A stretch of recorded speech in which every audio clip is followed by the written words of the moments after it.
the important aspects of the two-wheeler industry.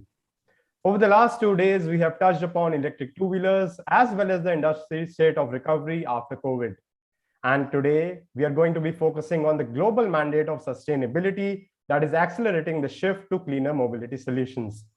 To start the day off, I would like to invite Mr. Diego Graffi, CEO and MD Piaggio Vehicles, and interviewing him, Mr. Hormaz Sorabji, Editor, Autocar India. So please settle down and enjoy the day's proceedings. Over to you, Hormaz. Thank you, Mayank. Good morning, everyone. And thank you, Mr. Graffi, for joining us this morning. Pleasure to have you.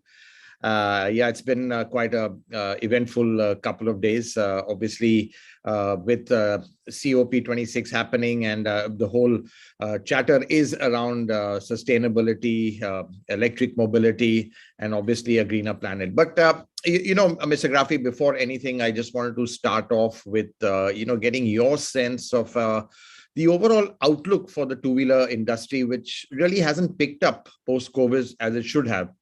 And also, from a Piaggio standpoint, now we all operate in a niche at the upper end. How has this been impacted? Is it a bit more resilient than the rest of the, market? Yeah, good morning, first of all, and thanks for inviting me today to this two-wheeler week.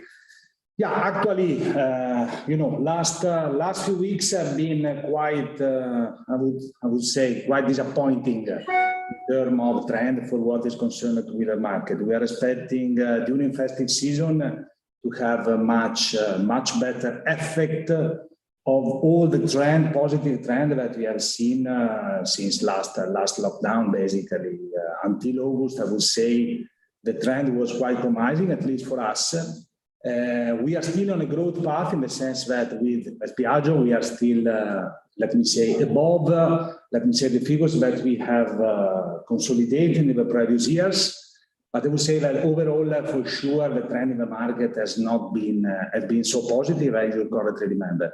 And a reason why, definitely very difficult to identify. But I'm sure that for sure, fuel costs that have reached level never seen before. Petrol has broken the threshold of 100 rupees per liter. Definitely has been one contribution. Price of vehicle going up due to regulation, not only Bara 6, but all the, other factors that have definitely contributed to increase the cost of manufacturing, constantly also the price of acquisition from customers. And most probably also overall, my sensation is that there is an overall, fear in the consumer mind that is not definitely helping, to them to purchase and take advantage of the big offers going on during festive season. I think this last, at least this is my personal sensation, that we have seen also in the two-wheeler space in which we are playing, definitely is an important contributor to this trend. So let's see. Let's hope that 2022 calendar year will take better stand for two-wheeler as an overall industry, because I think that potential for growth is definitely impressive. Right. Just to stick to what you had said, it's quite interesting that, it's quite obvious rather that the whole cost of ownership, cost of running a two-wheeler has gone up, and obviously customers in this segment are much more sensitive. What we are seeing is in the four-wheeler side, there is demand. There is fundamentally more of a supply issue than a demand issue. But in the two-wheeler space, just drilling down a bit, do you think that customers are maybe more risk averse? They are more in a saving mode. They don't want to spend right now. And even in your segment, do you find that even in the upper end, where there would be a little bit more, insensitivity to, costs and things like that, it's also playing out over there? Yeah, definitely. As when I was talking about fear in consumer mind, I was talking about really about this. Most probably they are in a waiting mode to wait what is going to come in terms of price evolution, in terms of cost evolution, maybe we are just waiting for better times to do their purchase. I do not want to think that two-wheeler in India in general has reached a stagnant level. I don't think so. I think it's just a phase, as it happened already in the past, and let me say in just a few months it will start taking up. I have to say that in our segment that we are playing, that is a little bit more in the premium space or 125cc upper space, this effort we have seen less. And statistics are saying that all the players, all the OEM that are playing in this segment have seen how, let me say, the growth has not been the one that was expected, but has been less impacted by this downfall. And this is, again, the same experience that we had. In the sense that I repeat, for what concerns our two brands, both Vespa and Aprilia, our overall sales figures are better than last year and better than previous year.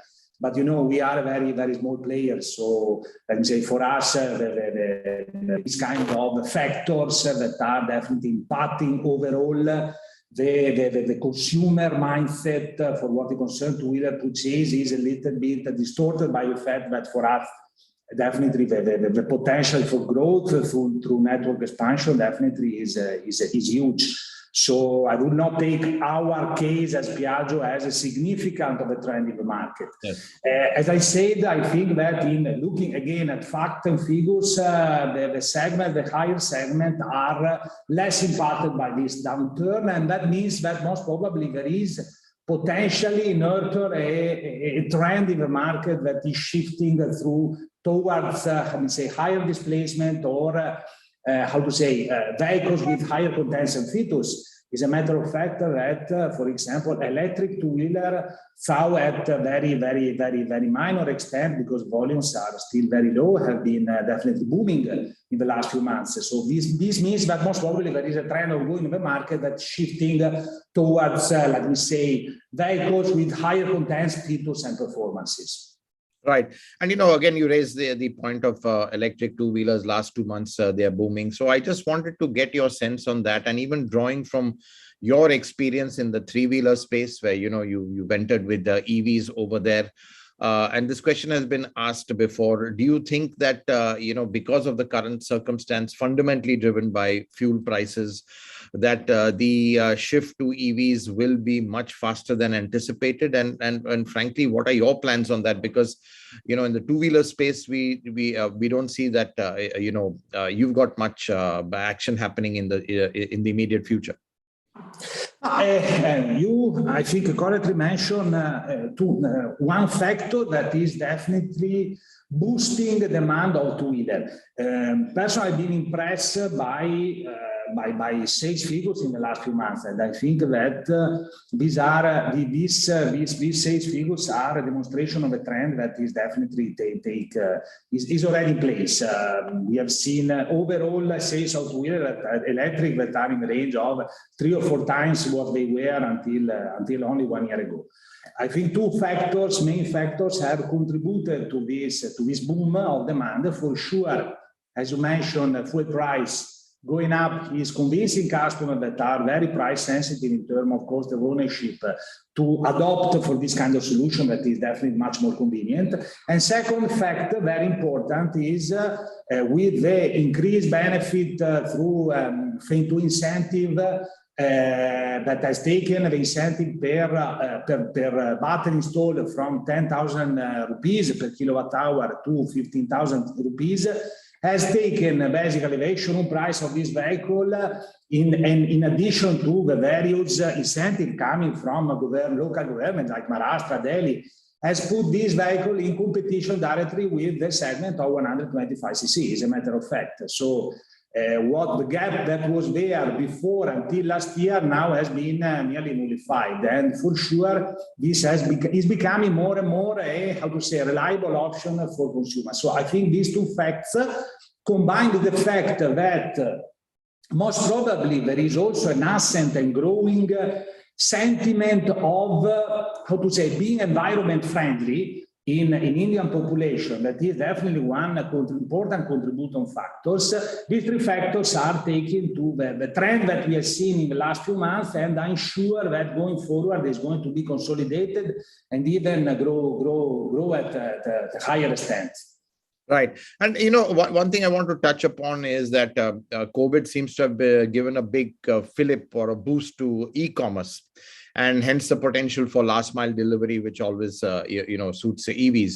Now, you're again present in the three-wheeler space. And do you think the EV revolution is really going to be driven by the e-commerce space and customers there? And obviously, you would have some sense of that.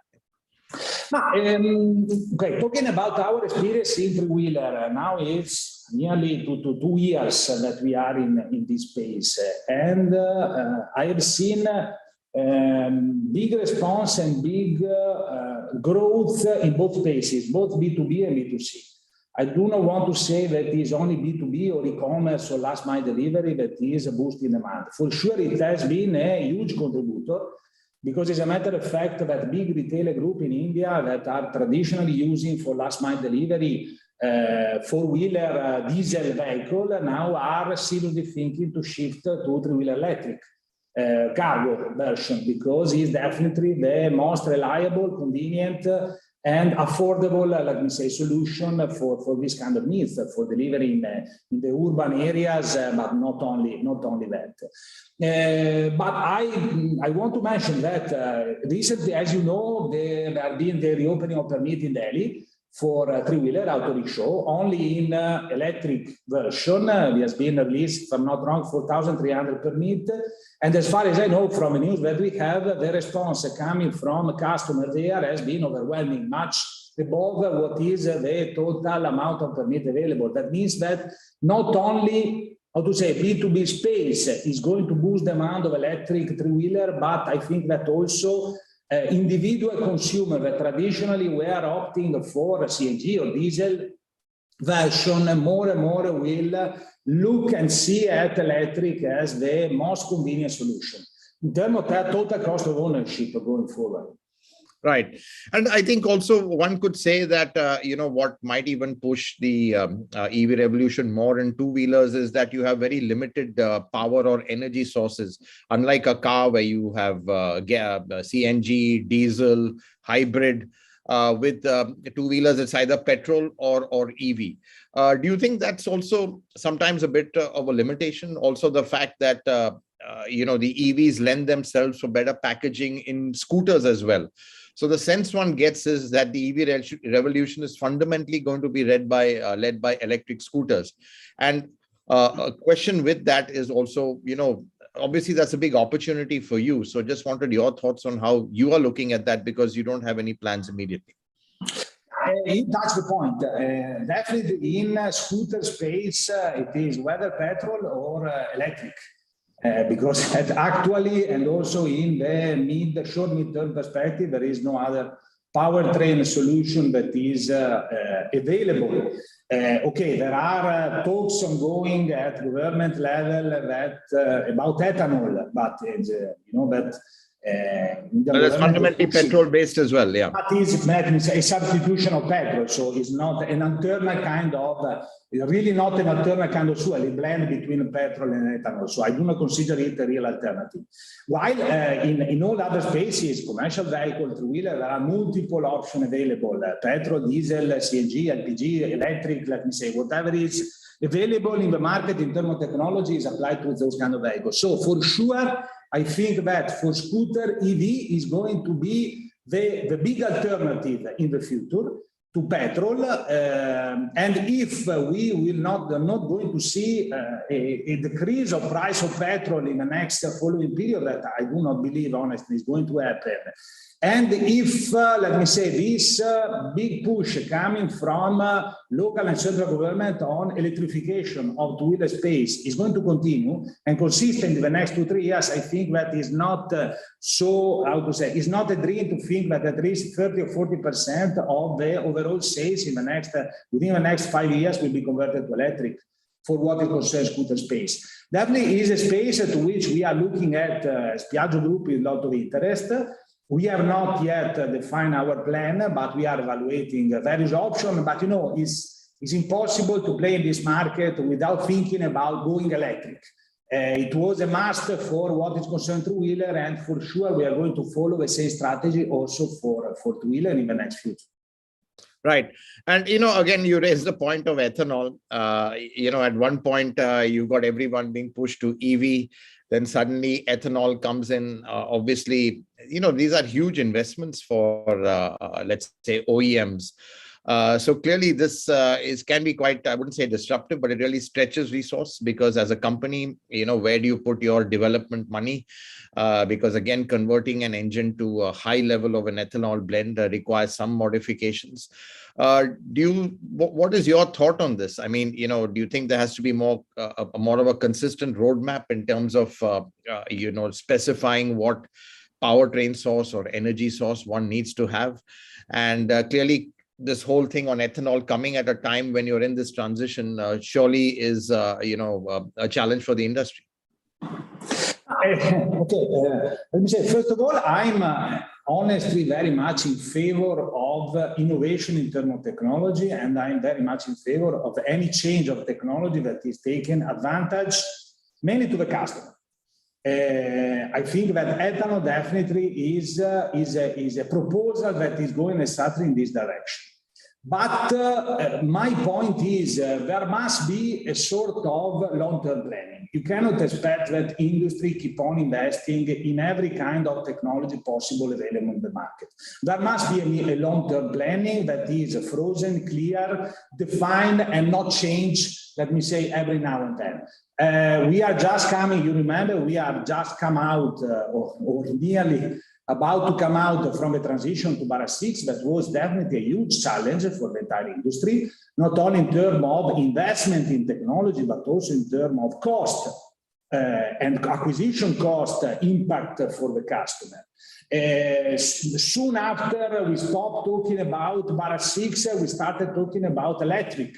And it seemed that there was a trend or indication that two-wheeler fleet or sales had to be converted to fully electric by 2025. You remember that was this news coming out a couple of years ago.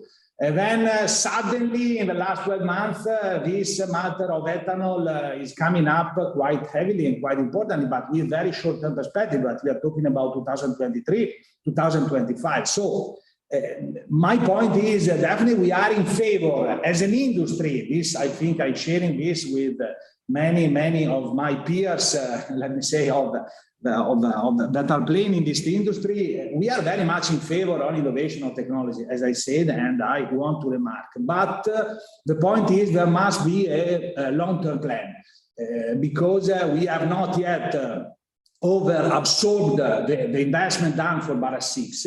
We are in a phase of transition to electric, and now again we are asking me to invest in a completely different kind of technology that has high impact because it depends on the percentage of ethanol, but if percentage of ethanol is high in the range of 85, or if you're talking about flex fuel, then you have basically to change the entire engine, and it's something that definitely takes time and investment. So again, I think that is required to have a long-term planning with clear, let me say, time given to industry to absorb the investment done in the past and prepare for the investment done for the future. Right. Just sticking with that, Diego, it's, this whole thing on investment in new technologies. And as you rightly said, you're just coming out of BS6 and now suddenly there's electric and ethanol. Now, for companies like you, which are frankly a low volume, let's say operating with low volumes in India, is scale a big challenge? Because when you have to invest in these big technologies, you need the scale.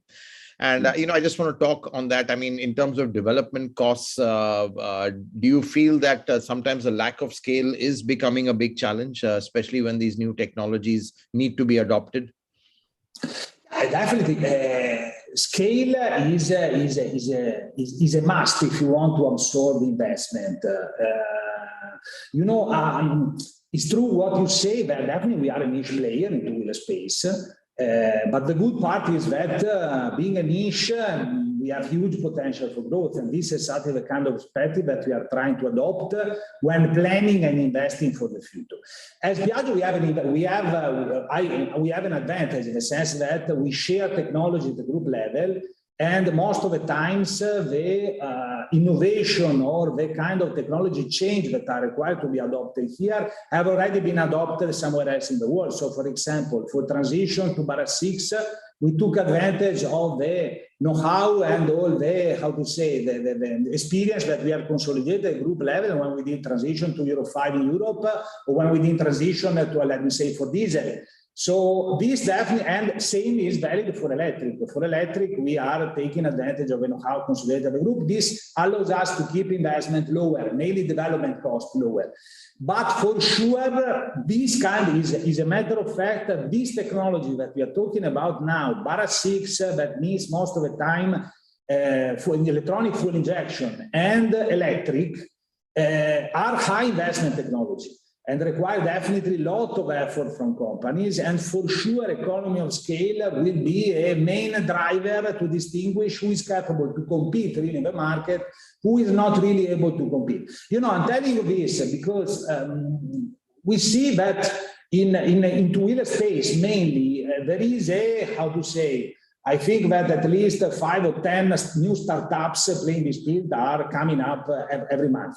And I think that the conviction behind is that producing or developing an electric scooter is quite easy. You just go to China, like a sort of supermarket, you pick up whatever is available in terms of powertrain, battery pack, you put everything together and you start selling the market, taking advantage of the benefit that thing to incentive is providing you and to customers. And then you see what happens on the road, let me say.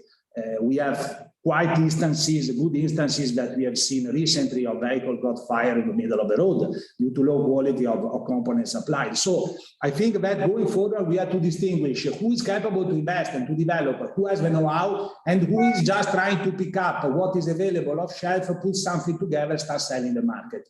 Going forward, let me say, the clear distinction between these two kind of players will be more and more evident. Right. You know, it is a very interesting point that you've got a lot of startups coming into this space. It's quite obvious that, you know, we are seeing this huge disruption where the cost of the entry barriers have dropped suddenly with the EV two-wheelers, you know, becoming a reality. As you rightly said, they're not very high tech. You can get off-the-shelf components. Do you think this is going to be a threat to the legacy players, or do you think startups will face a challenge of manufacturing and even selling at a certain scale? Because that is still quite a complex, you know, let's say business. We've already seen some startups making a lot of noise, talking of big volumes, but we've not seen anything on the road. Because, you know, it's easy to raise money with an EV narrative, but then when the reality bites in producing it and putting it on the road, it might be quite different. So your thoughts on this, because, you know, you also are a very strong legacy player, and clearly, you know, you have challenges from startups, you know, which we are seeing all the time. Okay, I think that my personal idea is that, okay, how I see positive the fact that, I don't know what is misunderstood. I see positive the fact that new players are coming in place because it helps healthy competition and helps the development of technology. So if the players that are coming are players that are playing at the same level of quality, service, network, possibility to provide after-sales service, I see this very positive. But unfortunately, I do not see this possibility of opportunity from many players. I see very small local players that definitely will see going forward big limitation coming from what you correctly mentioned, that is economy of scale, because economy of scale sooner or later will become, a driver for competition for everybody. It is already like that. So personally, as a group, our strategy is to proceed with our own know-how and development. We are not interested to take anything off shelf. Definitely is a solution that takes time, but in the mid long term, definitely take big advantage to the customer, because the light of quality, service, let me say, and performances that we can provide, I think is something that not many other places in India are capable to provide. And I'm convinced that going forward, this will be a big how to say, factor of change, and will convince customer about whom they can trust and whom they cannot trust. Facts at the end will tell the truth. Right. So, Diego, that's a very interesting perspective which you have, that clearly this is a long-term game, and it's one of scale. We are going to have a lot of startups in this business. Obviously, the whole EV revolution has caused a lot of disruption never seen before in the history of the industry. I think we are running out of time, and I think there are some questions which people asking over here. There's one specific question to you, and that is, on the electric three-wheeler cargo perspective, there are so many new players and existing players. What do you think will be the differentiating factor for this segment? As I said, I do not want to repeat myself. I think that we as a player, and not only us, Piaggio, I can mention, I think, other 2 or 3, not more than that, in India, in electric cargo, are capable to provide vehicles that are not consistent in terms of performance, because one point is to take homologation. Another point is to ensure that when running every day on the road, the same kind of performance and ensure with consistency. This is definitely a big difference. And the second point is the big advantage that we can provide as OEM is the possibility to service vehicle pan-India.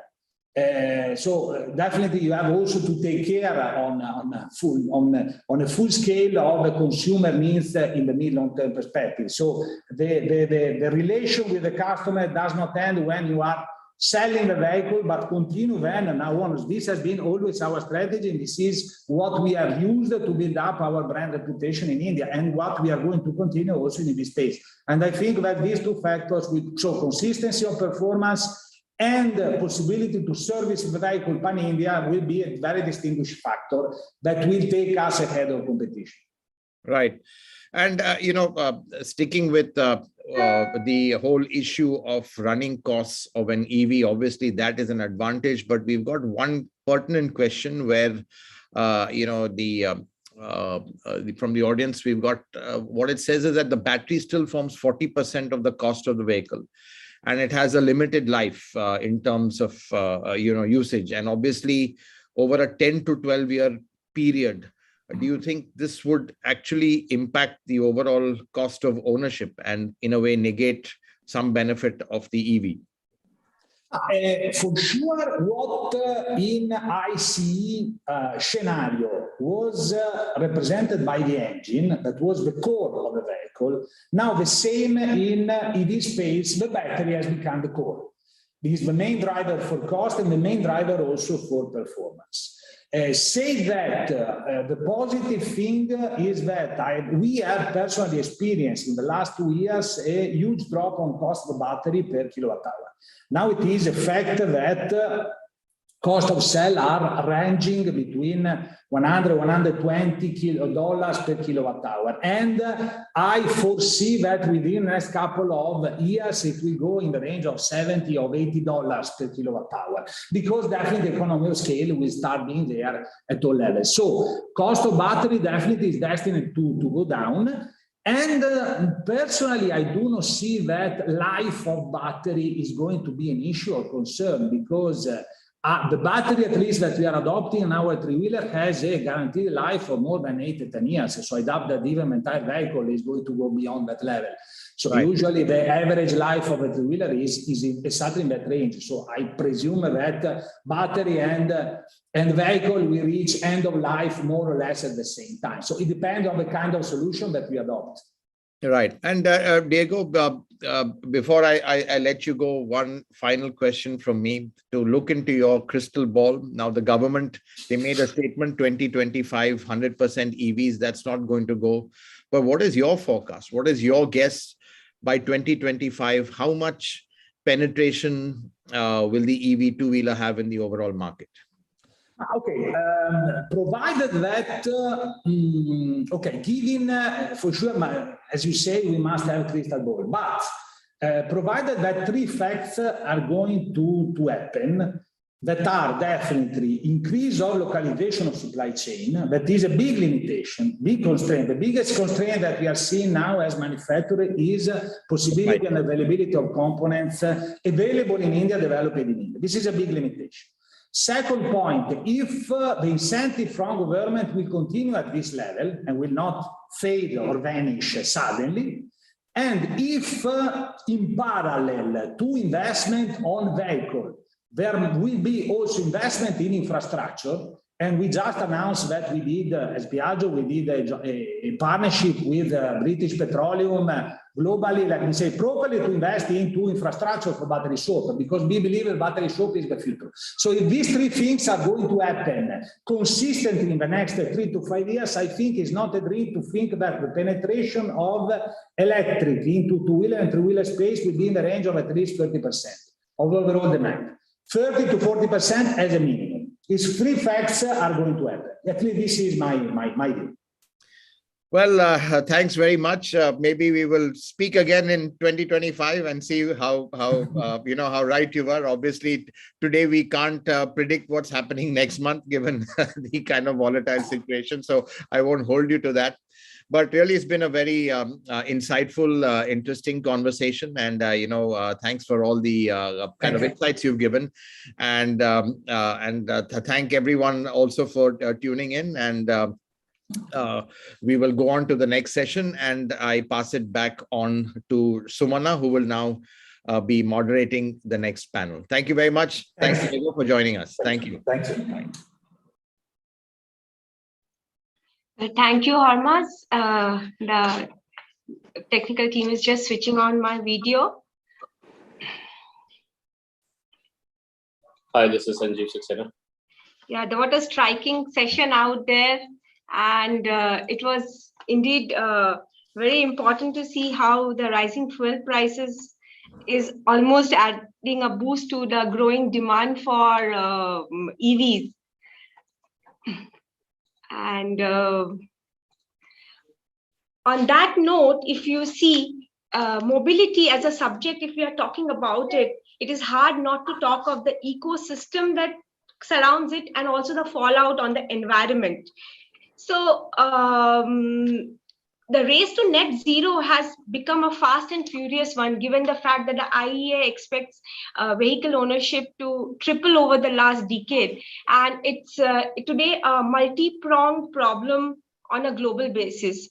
Probably another big context to it today is that next week the COP26 kicks off in Glasgow, and pressure is on India to set a target for its net zero, by when they can set a date, by when they can achieve the net zero this day. So, and this is particularly for India, which is amongst the world's top 4 biggest greenhouse gas emitters.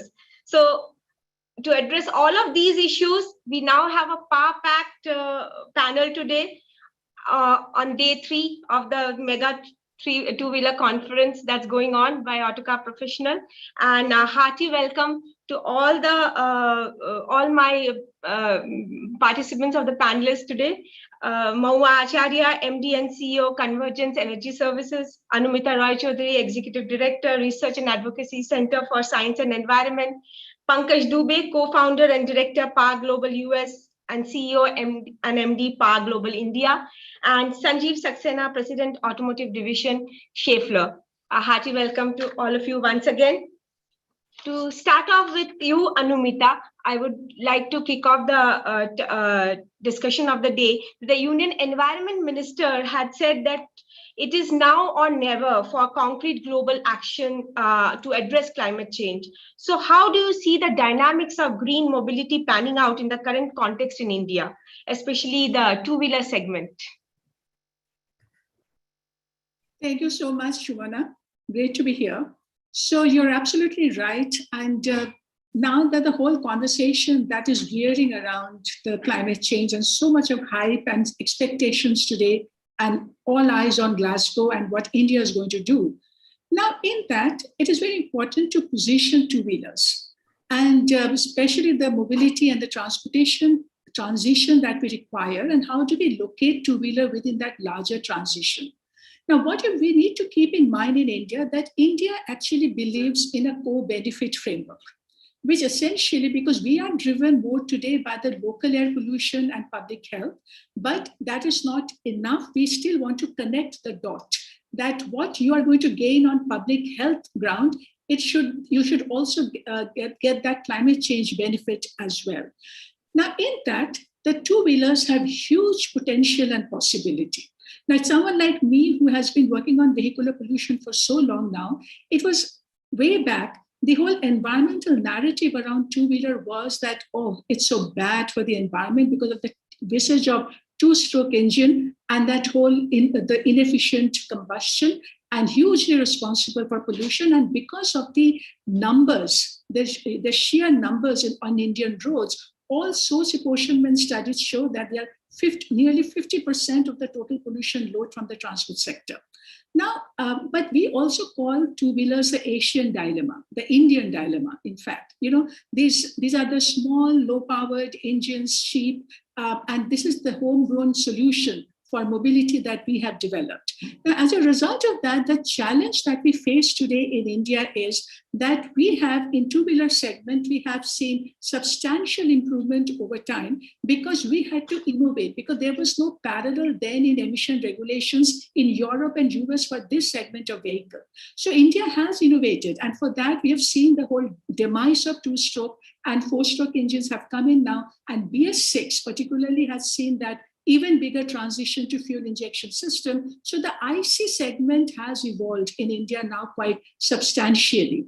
But in that co-benefit framework that we're talking about today, what more do we need to do? Now, there are two big pathways that we're looking at.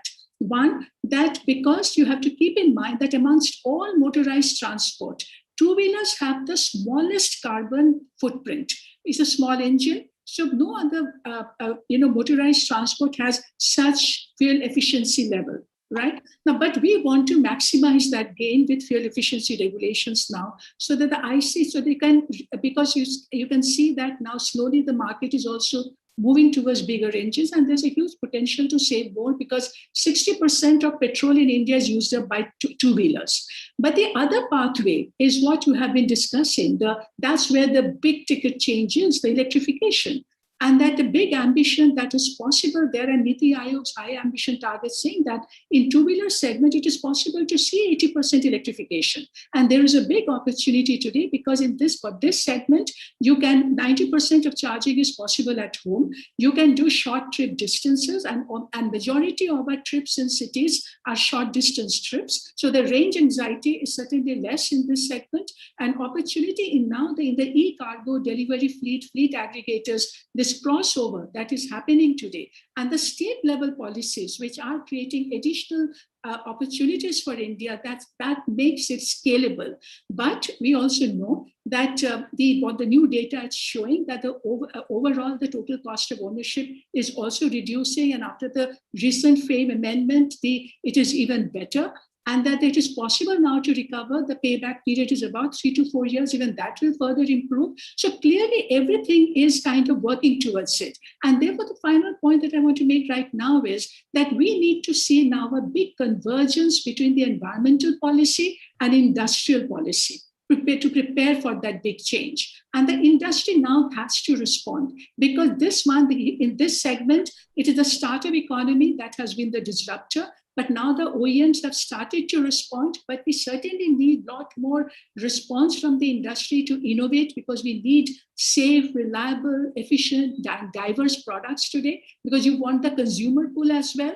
And therefore, we need to see a lot more innovation in battery chemistry, cell, motor, AI, data management, and the business model and service delivery level. So this combination, but that is possible for that big high ambition that we are talking about, that we need a combination of ambitious target, but also regulatory mandate to drive this approach. I mean, even though we know that in case of two-wheeler, the market uptake will be quicker if we get that critical mass with what is happening right now. But still, we feel that you really need the regulatory mandate for that big push within a shorter period of time, and along with the ecosystem and incentive, so that this net zero goal that all of us are talking about, and the way global marketplace is changing with 100% electrification kind of target, India has to respond to that change for that big climate gain mitigation, and also for the public health gain. The regulatory mandate is interesting, and probably that is what, if I could pose the question to you, Mahua, what is your reading of the emission situation, and how do you think the government legislation can help this push, and also the associated challenges therein in terms of EV adoption? Sumana, thank you for this, for calling me and inviting me to this, and always great to hear Anumita. Regulatory push. Firstly, Anumita, I completely agree with the previous panelists. Of course, I do want to comment that ambitious targets help, but even as a government entity, I think I can say that regulatory mandate drives. That's the difference. Now, that said, they're both as important. You can't have a regulatory mandate unless there's an ambition. And without the stated ambition, markets don't react. It also takes markets time to react. So markets should not be pushed a regulatory mandate on themselves before the ambition comes, before the signals of ambition come. Now, that said, I think we are getting to a point where the two are working together. I think I can say people have not lost sight of the need for regulatory mandate. It's certainly happening.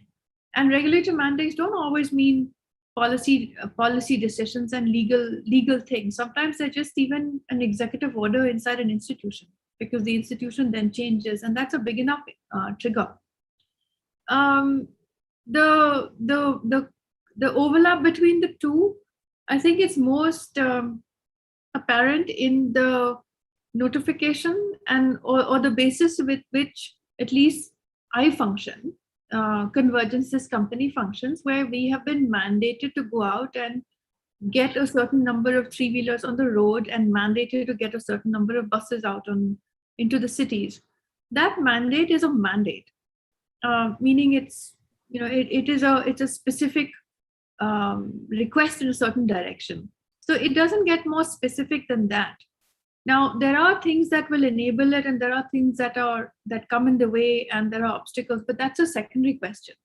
So back to your question, as far as electric mobility per se is concerned and regulatory mandates, there's a lot happening. There's a lot that we do. There's a lot that states have done by themselves. There's a number of EV policies. I think everyone knows I'm speaking to a converted crowd. There is one part that I feel still would help, and that is some of our environmental policies. This is a good time to formulate them in conjunction with the EV policies. And why I say that is, for example, air pollution. We're entering, at least in Delhi where I live, we're entering the territory of bad days in the month of bad air pollution. But across the country, all of us do want clear skies. And this is also part of the reason why we're doing this. It would be great if a market signal towards quantifying, or at least some incentives in the form of air quality benefits, for example, could be put out there. We're not, markets and market mechanisms are not new to us. We've had them. This would be a great time to push that as well. This would also be a good time to give signals around circular economy, because by the time we have enough batteries, used batteries piled up, it's at least a few years from now, but by then we may have developed the infrastructure. We may have developed companies that do repurposing. So now is a good time to do that, because people are gearing up. Now is when the financing world is beginning to get up and wonder, how do I finance this? There's a number of business models out there. As far as three-wheelers, I know there was a conversation around three-wheelers before this. We don't have an end value for the product. If we did have an end value for that, it would change. It would make a big difference to the financing. But the end value is difficult to put because we don't know what will happen to that three-wheeler after. if there was a market signal that the battery could be used, we know that as far as technically is concerned, we can use that battery. So now is a good time where I would say some of our environmental policies could I don't mean it badly, but to catch up with the mobility policies. Yeah, and that's a key point. And when it comes to green mobility, we also see a kind of a tricky balance between the concerns for environment and the like a speaker in during our conference yesterday made a very valid point that no one will pay a penny for the environment if it doesn't make value for the customer. So my next question to Pankaj would be on that front, that when it comes to EVs, often we hear about the affordability aspect. So if you could run us through that factor. Thank you, Sumana. It's a really interesting topic. The value for customer, it's like we are all talking about EVs, we have given targets, but unless and until it makes sense to the customer who's going to buy this product, this is not going to happen. And there is a sizable thing that we know that there are challenges there in terms of infrastructure. We know that there's a challenge in terms of the battery cost. We just heard Anumita saying that the cost of 40% is filled by two-wheelers, the consumption is 60% by two-wheelers, and 40% is the cost of the battery in the previous panel it was discussed. Now, what happens is that I, as a customer, how many of us sitting here on the panel or watching have bought EV? That is the first question. And from there, you have to figure out why they are not buying it and then find a solution. So at Power Global, we thought about the entire strategy, what we should do in order to enable the EVs. And there came the solution that we take off the cost of 40% of the battery from the entire scenario, where you buy a equivalent fossil fuel vehicle, you pay X amount. The moment you take the same powered EV, it costs you much more. And primary reason is the battery, and the battery life varies from 1 year to 3 years to 5 years, but mostly the warranties are not beyond 3 years. So we took off that. We would provide a solution where we take off this cost, so person doesn't have to buy the battery and he doesn't have to worry about the battery. We give an energy as a service like we do in many other industry. And so the customer can pay per use like he's paying for petrol, he pays for the energy, and that takes care of the duration of this life of this battery, because as long as he pays for the petrol, he can run the vehicle. Similarly, as long as he pays for the energy cost, he can run the vehicle. And we also made an innovative solution. We are going to manufacture lithium-ion batteries, a swappable battery, where the range anxiety is also taken care of. When a person comes to ride, he goes to refuel in a gas station. But when it comes to an electric vehicle, he has to go home to charge. So we have seen these challenges in three-wheelers where the person exhausts the energy and then he goes back to charge. He gets it for 4 or 5 hours and then he's again back on the road. So we came out with a swappable battery where the customer can just go to a gas station, like similar to gas station, kiosk or a swappable battery station, like an ATM machine. He can go and swap the battery in less than a minute and he's again mobile on the road. So we have found a very innovative solution. And I think what is very critical is this, in this entire game, is that the customer, business partner, and government all should win. Right now, I think customer is not very excited about whatever we are talking about. In terms of environment, we all are very concerned. Mahua just shared how I also live in Delhi NCR. I know how critical it is during this time. But what is very important is that, as she also pointed out, what we will do after a few years. So at Power Global, we have thought of that strategy as well, that the battery would be used for a period of time. The battery cells will be used for a period of time to some X efficiency. And after that, it's taken out and it can be used for stationary storage application. That would, in a big way, eliminate the energy poverty from the country. And at the same time, when it is at the end of the cycle, say about 15 years to 20 years time frame, we have tied up with an organization which is going to take care of the entire recycle of these, everything that is going into the battery. Almost 92% of that would be plowed back and would be recovered and can be reused in the new product. So this is what we are looking at, a holistic situation. And I think for this EV to become a reality, we also thought of that how the question of what the infrastructure and the number of vehicles. So if you set up an infrastructure and there are not enough vehicles, then what we will do is that infrastructure will collapse, or the customers will feel unhappy because there are not enough infrastructure. So we came out with a strategy to expedite the implementation of the EVs by making retrofit kits. So we convert the existing vehicle to electric. And why would they convert is because they will gain out of it. Like we have seen a revolution from a scooter to motorcycle, because the motorcycle used to give higher fuel efficiency and the lower cost for running. Similarly, EV has the same power, but because of the infrastructure, because of the challenges, customers are not shifting. But the total benefit to customer is huge, provided it is explained and whatever battery cost, battery life is taken out of them. So we have came out with this e-retrofit kit, where we are going to convert 3-wheelers and then look at 2-wheelers, subsequently 4-wheelers, and even beyond that.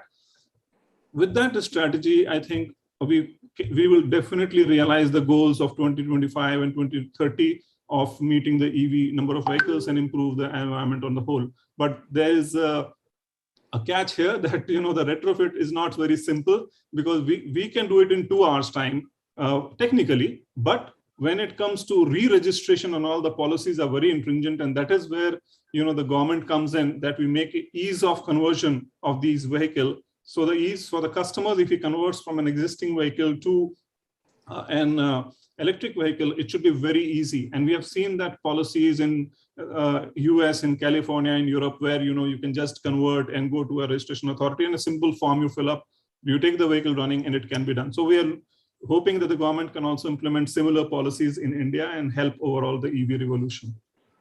Thank you.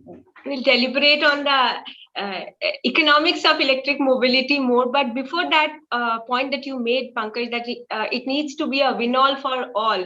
So my next question to Sanjeev would be on that context from a component perspective. How do you see the current dynamics of green mobility?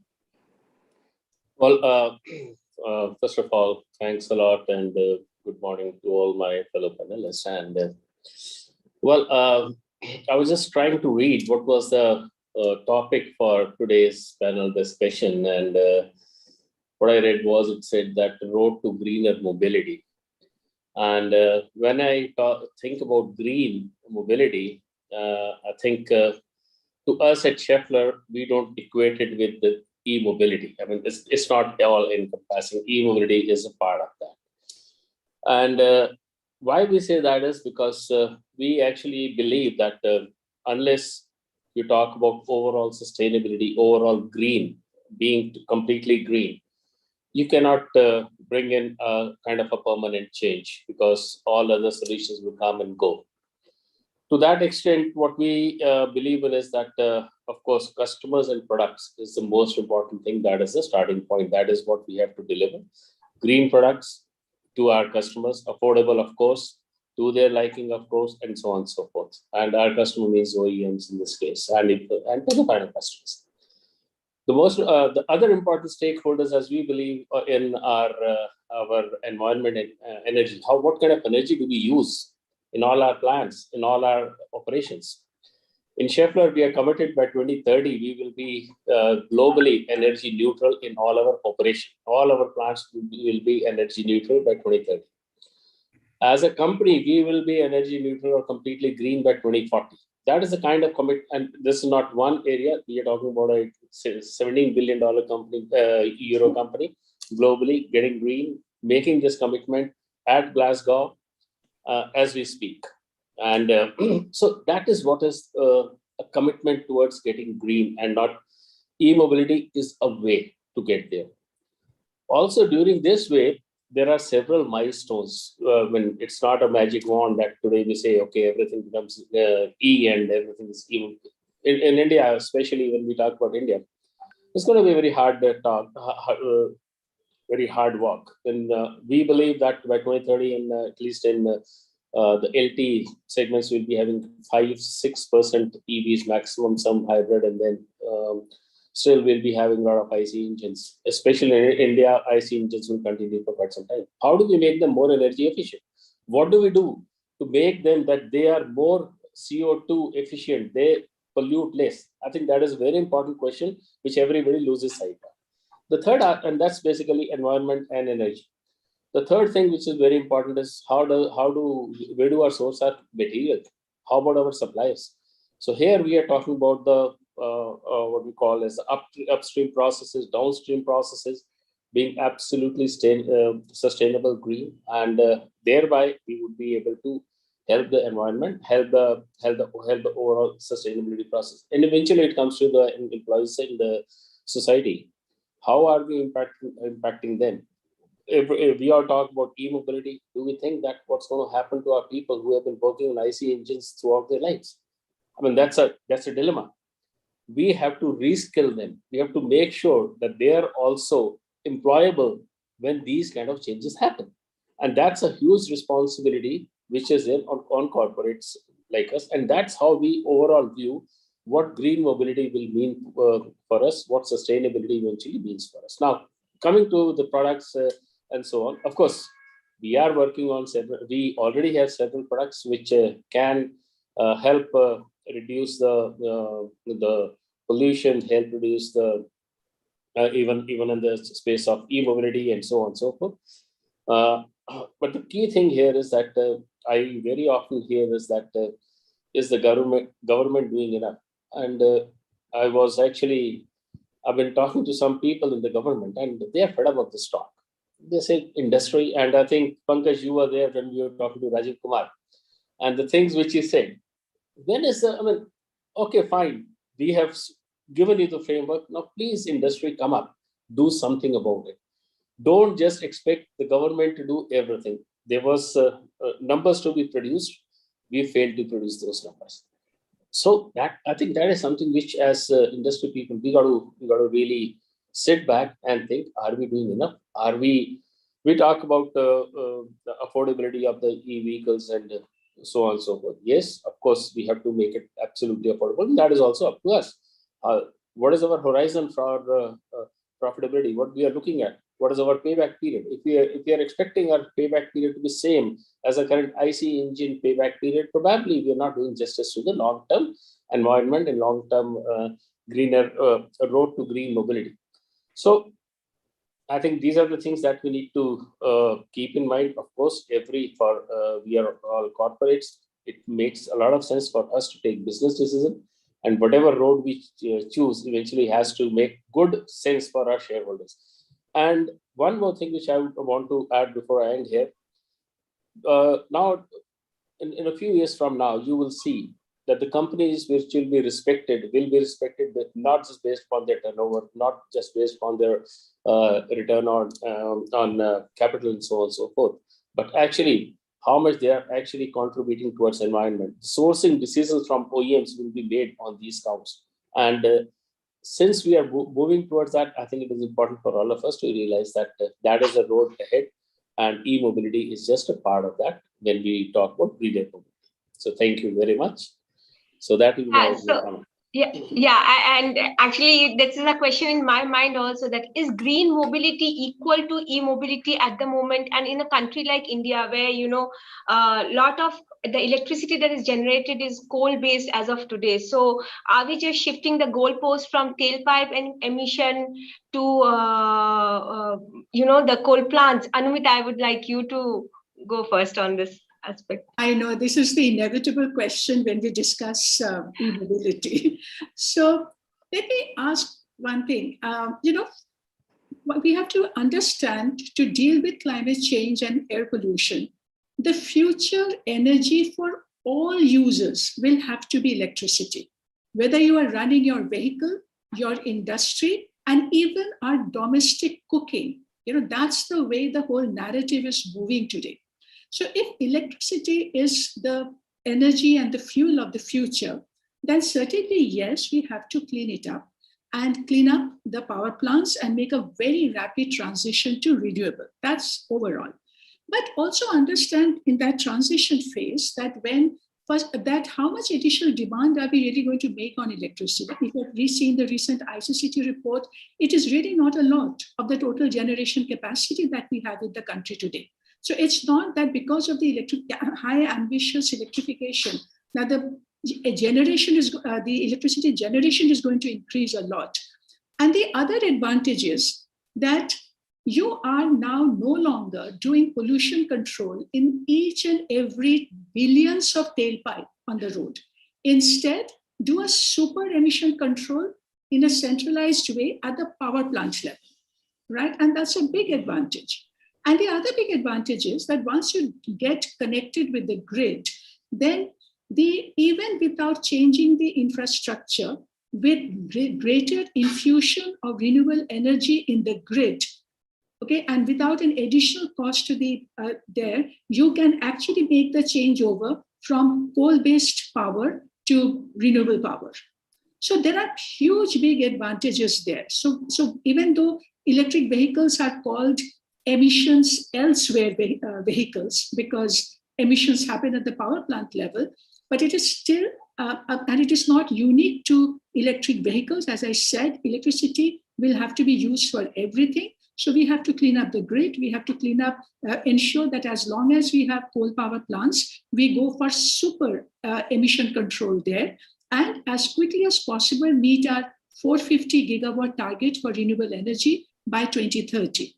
So that's the win-win we have to go for, but that's no reason to say that we should not do electrification of vehicles. We have to, because you have to reduce and eliminate local exposure by making our tailpipes zero emissions. So on that note, Maua, my question is to you that this is one aspect of electric mobility. The other aspect is obviously the economics of it. And especially like you were saying, the role of regulatory mandate and what government organizations, like you were saying, you need to adopt electric vehicles for a certain number. So does it make also business sense, or does it make economic sense for you, given the finances of some of the STUs and, you know, like how they are bleeding at the moment? So would it be a change for better economics also for you? Well, thanks. Before I respond to the economics finance question, let me just say one more add-on to Anumita's point, which I fully agree, of course. Yes, of course, electricity is the electricity demand for electric vehicles is actually a pretty small chunk.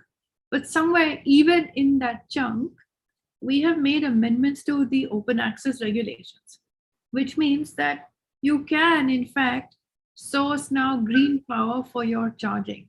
It was not there earlier because you needed to have a consumption of at least 1 megawatt before you could source green power. So there are a lot of these small things which are happening during this transition period. And absolutely agree that in fact, that's still not going to make a big difference, but it allows the consumer to be part of a solution. The consumer is otherwise socially and psychologically at a spot having to respond to this emissions elsewhere vehicle scenario. I've seen it play out a number of times. Okay, so on financing, economics, STUs. Firstly, the economics of an electric vehicle are the argument, of course, is on the cost of ownership, meaning the cost of operating that vehicle. Now, as a consumer, and even as me as a private consumer, I do have to deal with the sticker shock of a vehicle being that much more expensive. Yes, FAME helps enormously. In the two-wheeler segment, it almost brings it down to an equivalent of combustion engine. In the three-wheeler segment, it makes a tremendous difference. And in the bus segment, it remains the problem. Even after FAME, there is still a gap in the cost of ownership. So they are still struggling. Our transport transport companies, the STUs, they're still struggling on how do I justify financially changing over from diesel to electric. And in fact, nobody wants to do, in none of my discussions with STUs so far, everybody is very reluctant to go and buy a new diesel bus, knowing that they have fleet replacement to do, knowing that their fleet is 15 years old and it's due for replacement. They're even going to the extent of reusing some old fleet that was put out into the rural areas and bringing them into the urban areas, only so you can buy a bit of time until your finances get better. Some of it reminds me of the state of our DISCOMs some years ago, as far as power generation was concerned. I mean, we all got into the energy sector got into a huge mess. Everyone, I mean, we shouldn't forget that mess. And in that mess, a number of institutions came up, a number of regulatory changes came up. Remember, SECI was also born to come in with some sort of risk mitigation. Before we go all the way down that route, and maybe this is a good time to wake up and think about how do we de-risk an operator or a bus company who's willing to supply these buses, an STU that's willing to move over to public transit, but the financials of an STU are so weak.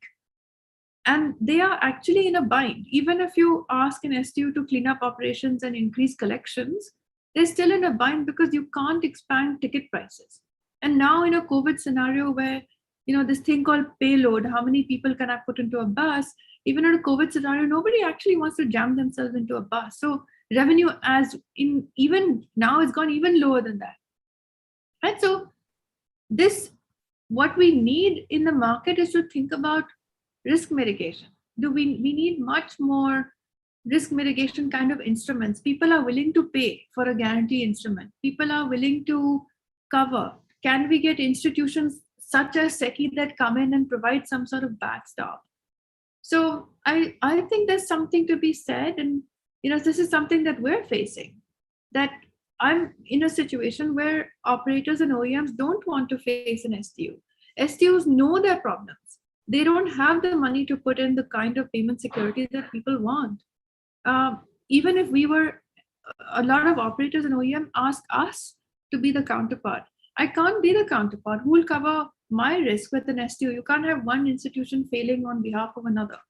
Right? So this is a common problem. And it is in fact a very appropriate and timely question, because this is something that this is a time for risk mitigation kind of instruments. A lot of concessional financing should perhaps really be directed there, but quickly, because our fleet is 15 years old. A lot of our fleet is 15 years old.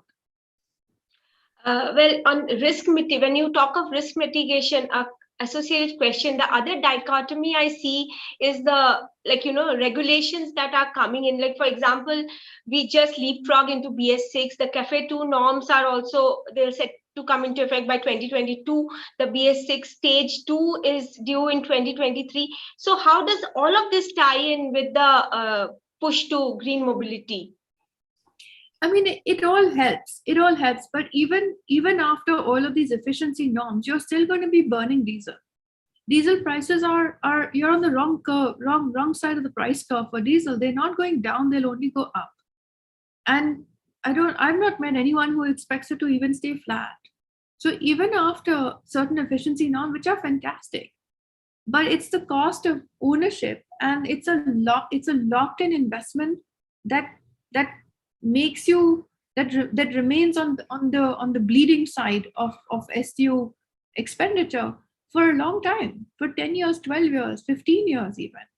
So yes, it's a more efficient bus and is completely welcome. But this is a crucial time where you have a captive demand that is willing to move over, hesitating from extending current technology, but is just strapped of I'm not even saying strapped of money. I mean, of course, it's strapped of money, but the market is strapped of a variety of instruments. Pankaj, on this whole efficiency thing, if I can come to you, that the Bureau of Energy Efficiency has finalized that, average fuel consumption of 20 kilometers per liter for new vehicle fleet by 2022. So how do you see this, how do you make a case for electric two-wheelers in that perspective? See, in electric two-wheelers, or for that matter, any electric vehicle, the economics work in favor of the customer if you are riding it, putting more kilometers on road. So that's why, because the difference of efficiency of a gasoline or petrol vehicle or a diesel vehicle and electric vehicle, there's an enormous difference. One is that, even when you take a two-wheelers or you take a three-wheelers, the entire per kilometer cost that comes in, for example, in a three-wheelers, the cost is about 5 rupees a kilometer.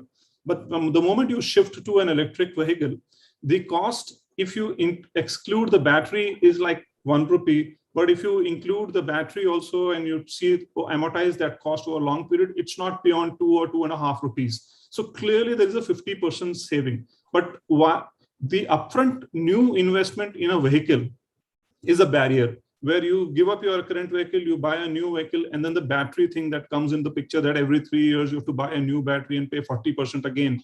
That is what is the barrier. So in terms of efficiency, it's very clear. EVs are low cost running. And also there's another very indirect big benefit on the EVs is that the cost of maintenance is very low. In a petrol and a diesel, you have to have a high maintenance every year. You have to get the service done. Whereas the equivalent EV vehicle will have a maintenance of not more than 10%.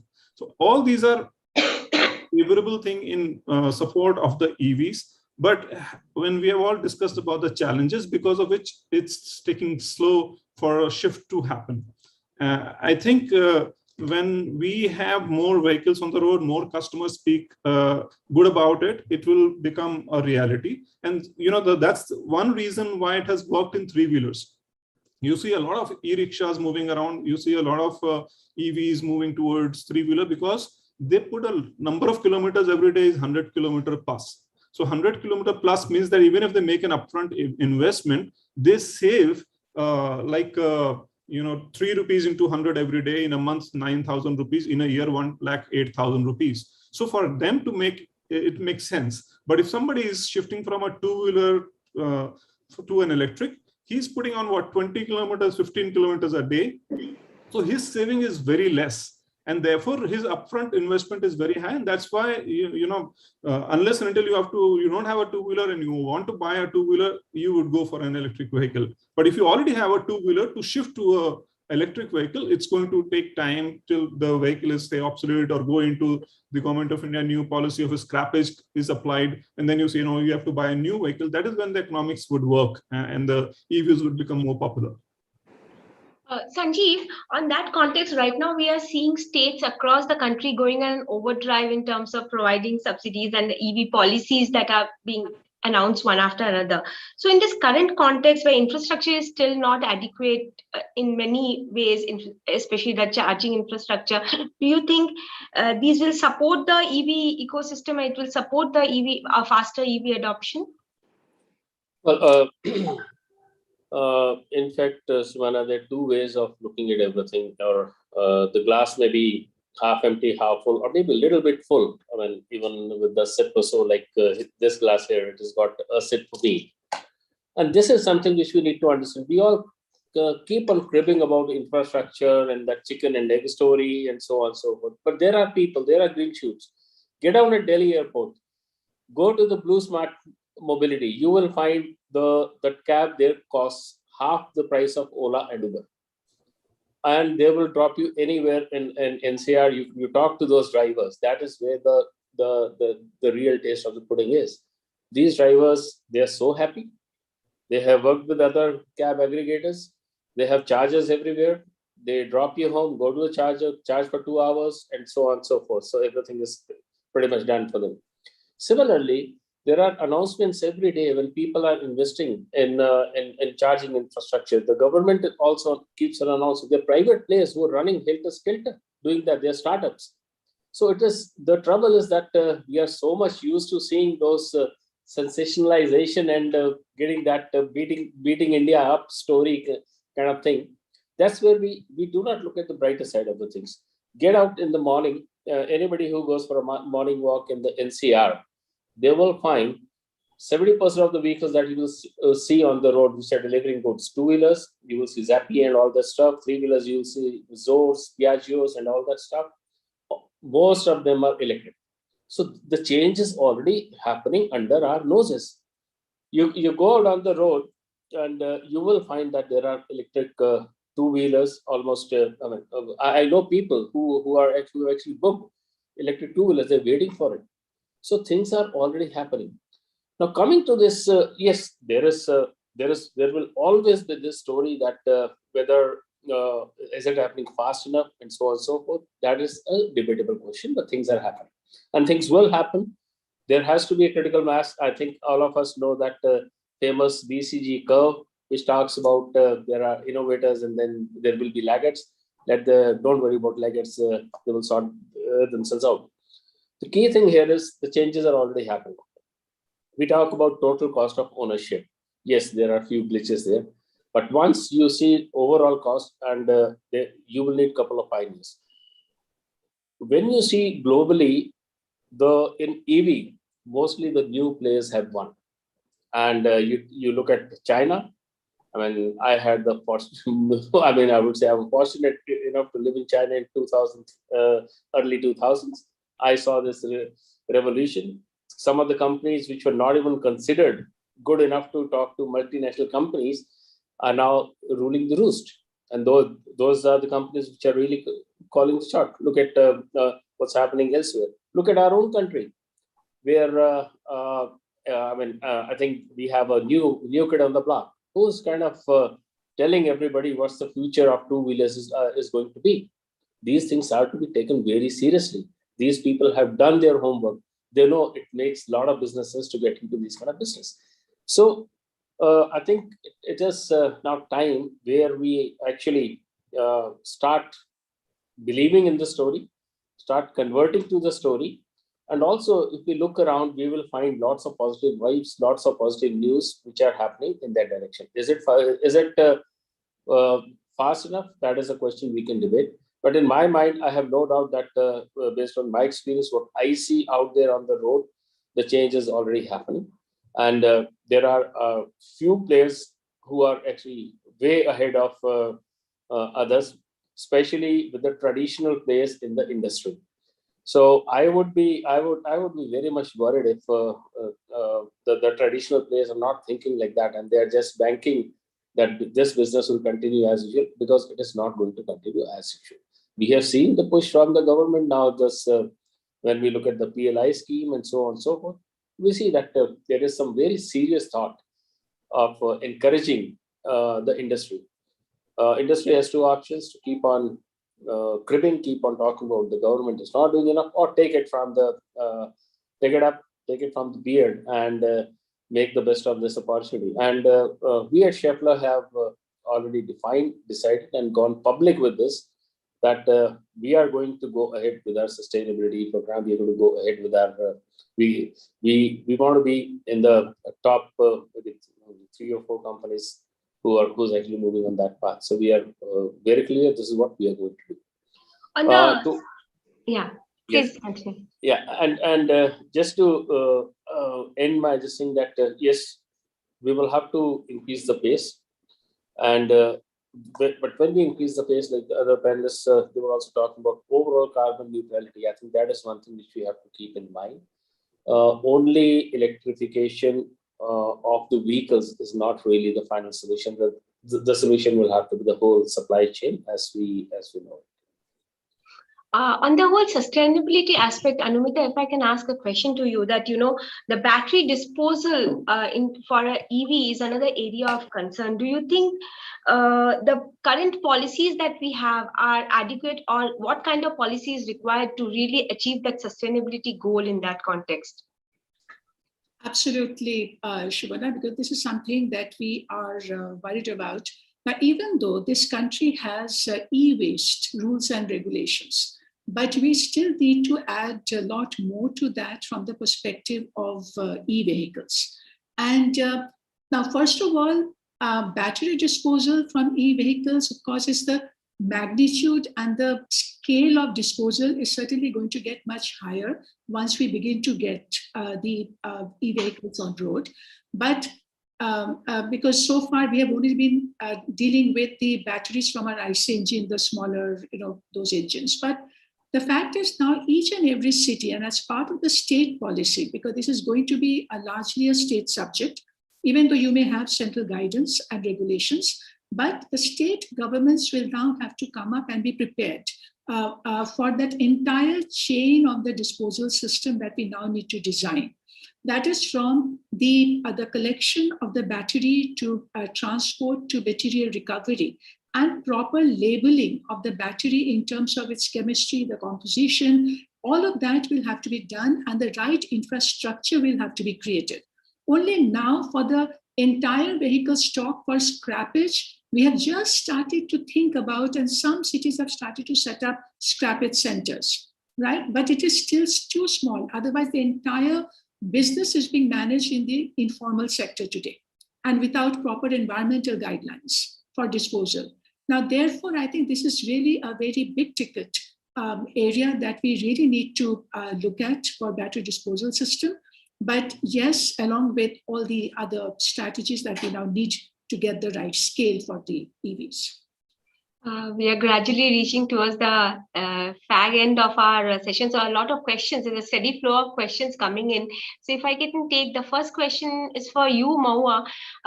There's a question saying that what would be the realistic expectation of shifting to e-buses over next 5 years through the GCC model?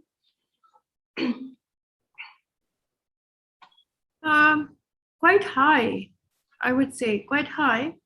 But it would be even higher if we were able to find a financial construct that would de-risk payment security or de-risk the OEMs and keep them a little guarded as far as payment security is concerned. That's one. I think a lot hinges on that.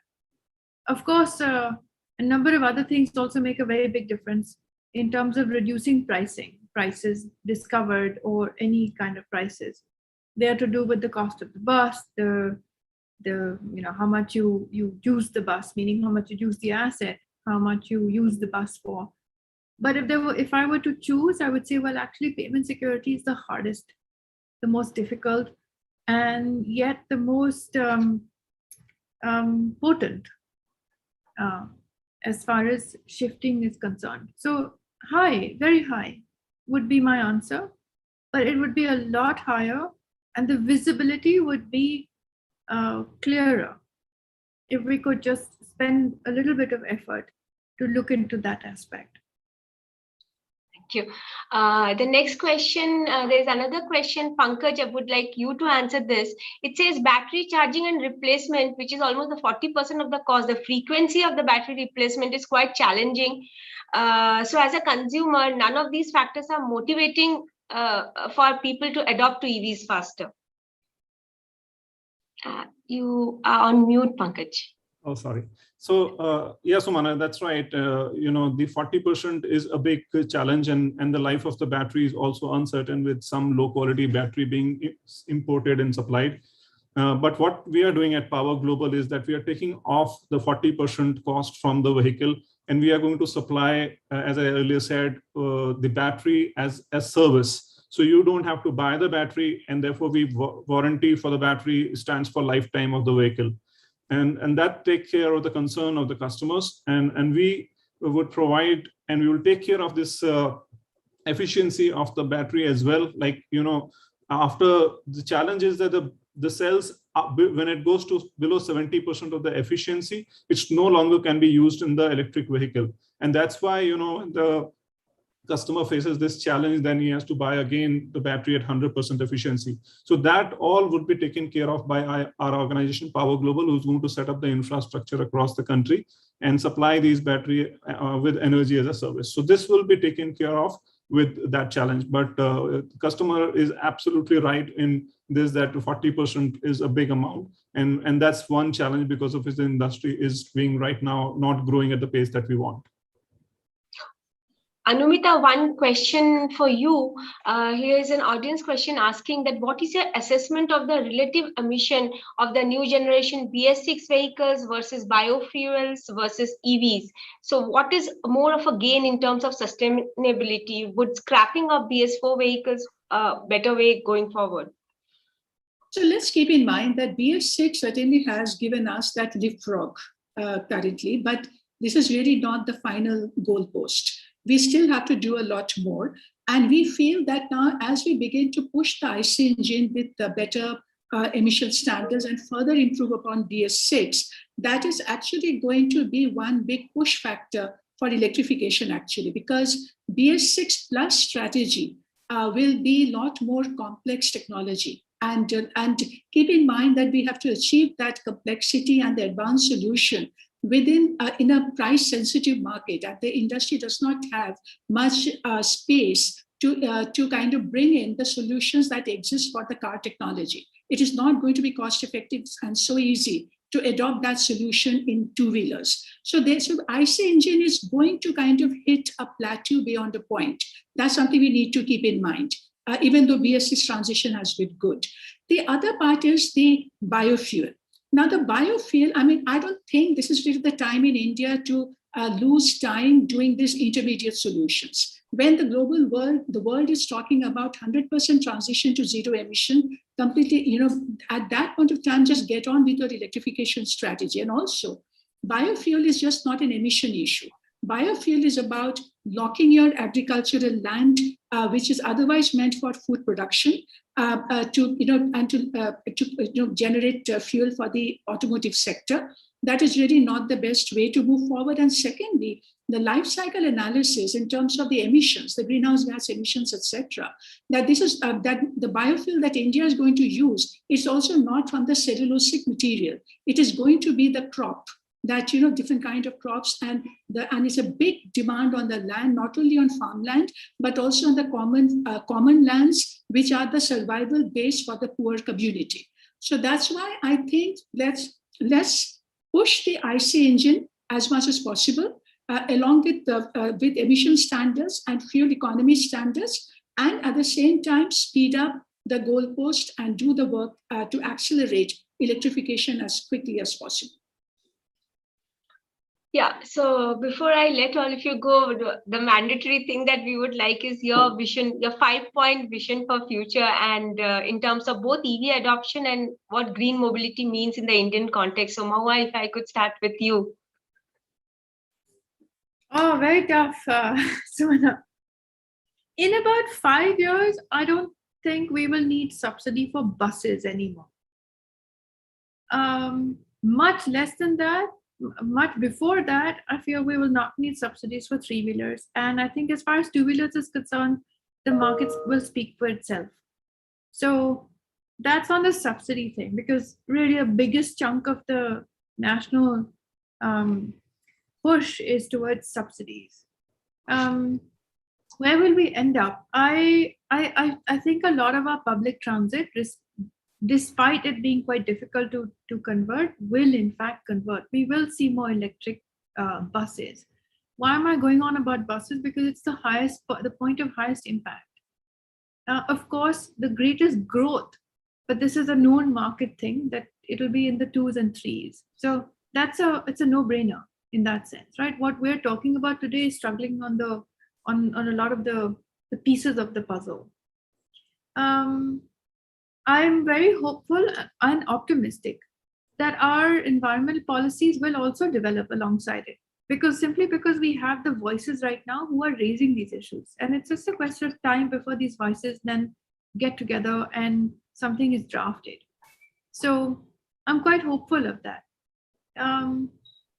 As far as our repurposing and stuff like that is concerned, again, that is market economics. And I feel market forces will get to a point that we will have enterprise come up. There are some other things that we do need to address, and I think that'll come up maybe in some months. We should bring that up right now, is what to do with these strategic assets. Where will we get these? Can we secure ourselves? Can we secure ourselves from price shocks? Many of our commodities today are struggling with price shocks or have had a shock on them because of international pricings. I won't even mention the coal situation right now. We have that in lighting. So, can we spend some time to think about what we do with these strategic assets if in fact our entire market is moving in that direction? Because what we're talking about again is pieces of the puzzle, but the whole puzzle itself is moving. This is something that many others have maybe it was raised in other panels. The number of parts in an electric vehicle is significantly smaller than that in an ICE vehicle, in a fossil fuel vehicle. Now, what's the implication of this is to the supply chain industry, to the parts manufacturers. They have to get on board. We've got to bring them on board. So I don't want to sound stayed by saying localization, but in fact, this is the, I see it as, this is the issue. There are only 18 parts in a two-wheeler, electric two-wheeler, as opposed to, I think, four times that in a fossil fuel. So we've got to pay attention to some of these things. So reskilling, let's not think of reskilling. We've got to do that now and in some months. The biggest reskilling issue or additional upgrading or whatever it is in the bus segment. These are more specialized drivers. They get paid more as a result. Every minute spent in the bus, taking that bus around, is that much more money to the OEM, and therefore that much cheaper as well for eventually bringing down the pricing. So we need to bring that up. Will our driving schools do it? Is it the expectation that the government drives it? But it is a need on the table. Thank you. Pankaj, you go next. Your 5-point vision for the future in terms of green mobility.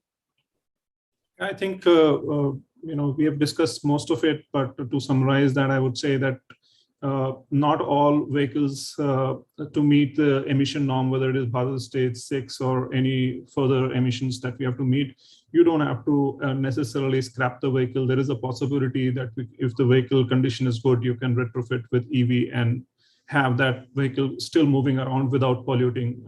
So that's a faster way also to actually reduce the pollution. Existing vehicles, if you even see today, only 1% of the total population is the new vehicles that are being sold every month is electric vehicle. So 99% more polluting vehicles are going on the road. So to meet all these emission norms, it's very important that we have a policy in place for retrofits, which is very simple, and we pass on the benefits. So that's one thing which I would look at. I can definitely foresee more optimistically that in the next 5 years, at least 50 to 60% of the people on this panel and also on viewing this would be on an electric vehicle, because that's the way the things are going. I see many challenges which has been posed, but all of that would be met with the kind of strategy that the government of India has made. And also the industry is also after it. Everybody is talking about it. So there's a lot of energy going towards building up this EV industry.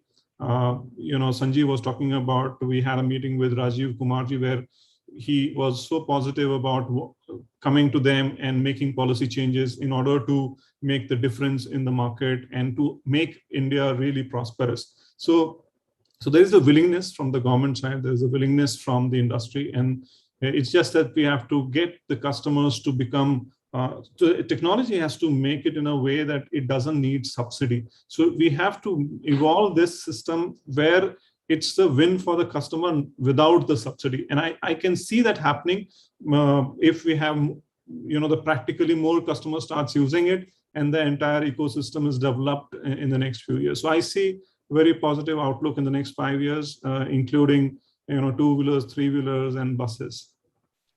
Sanjeev, your outlook for the future and mantra for sustainability in a nutshell. Sumana, I have a hard stop.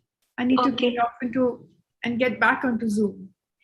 Thank you so much, Maua, for joining in today. We are almost also on the wrapping up our this thing. Thank you. Thanks for having me at the panel. Yeah, and your point of view really made a big difference to the whole. Thank you. Thank you.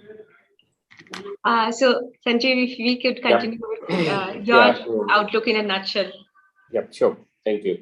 So I would just reiterate some of the points that I mentioned earlier. I think if you ask my 5 points, it will be from the industry point of view. I think we need to commit. We need to say this is what we're going to do. This is our way of going towards sustainability and electrification. We need to bring in a lot of positivity. The trouble is there is so much of negativity around it. I think that is something which we need to make sure goes away. And the most important thing is on the affordability side.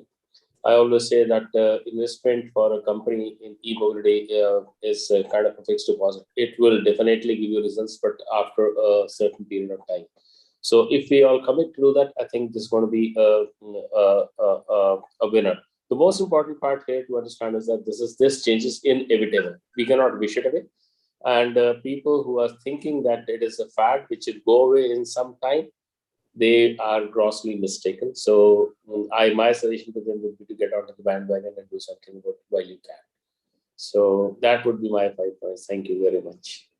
Thank you, Sanjeev. So Anumita, on to now to you, your closing comments and outlook.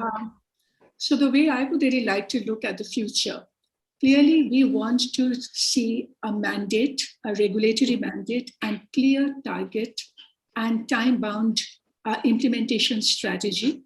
And because that is what is going to give us the scale and the speed that we need, and that is the global learning as well.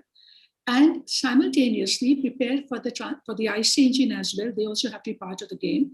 Prepare for the BS7 transition now, because it is important to give the industry the long-term policy visibility. Otherwise, the investments are going to remain rigid. At the same time, plan the ecosystem very well, understand the barrier, all of it, fiscal and all of that, so that you are able to design the right fiscal instruments. And along with that, we now need the cities to now design integrated mobility solutions, as the EV being the big part of that transition. And that multimodal transition that you're looking at, the urban planning will have to change dramatically once the EV and the charging infrastructure begin to dominate the urban landscape.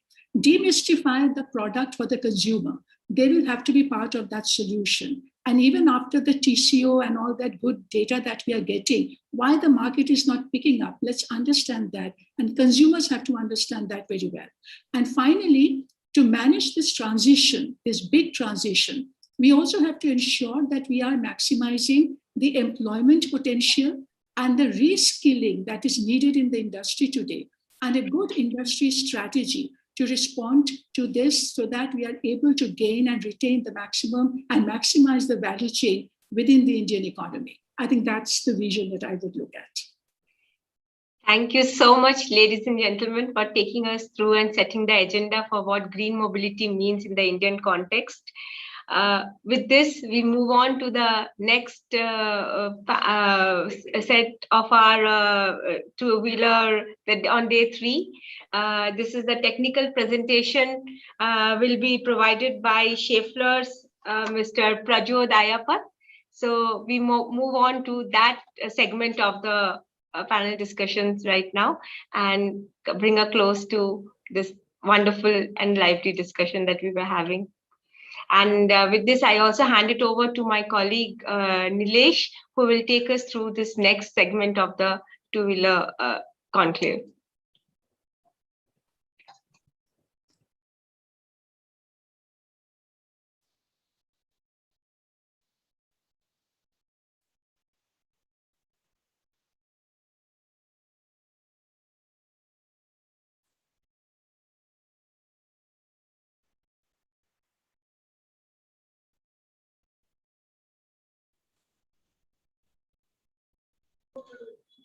Good morning to all of you. We shall now proceed with our next session, which is the technical presentation. And we have 2 presentations lined up for today. The first presentation is from Schaeffler on the topic of driving local and collaborative approach towards R&D. We would like to invite Mr. Prajod Ayapat, who is the head of Central Engineering Schaeffler India R&D, to take us through this presentation.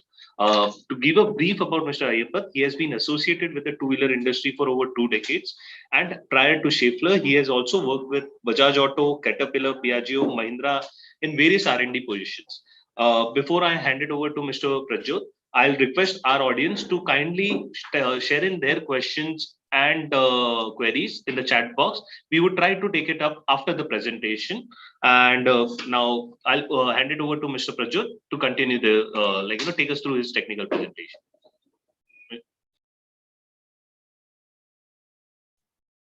Thank you so much, Nilesh.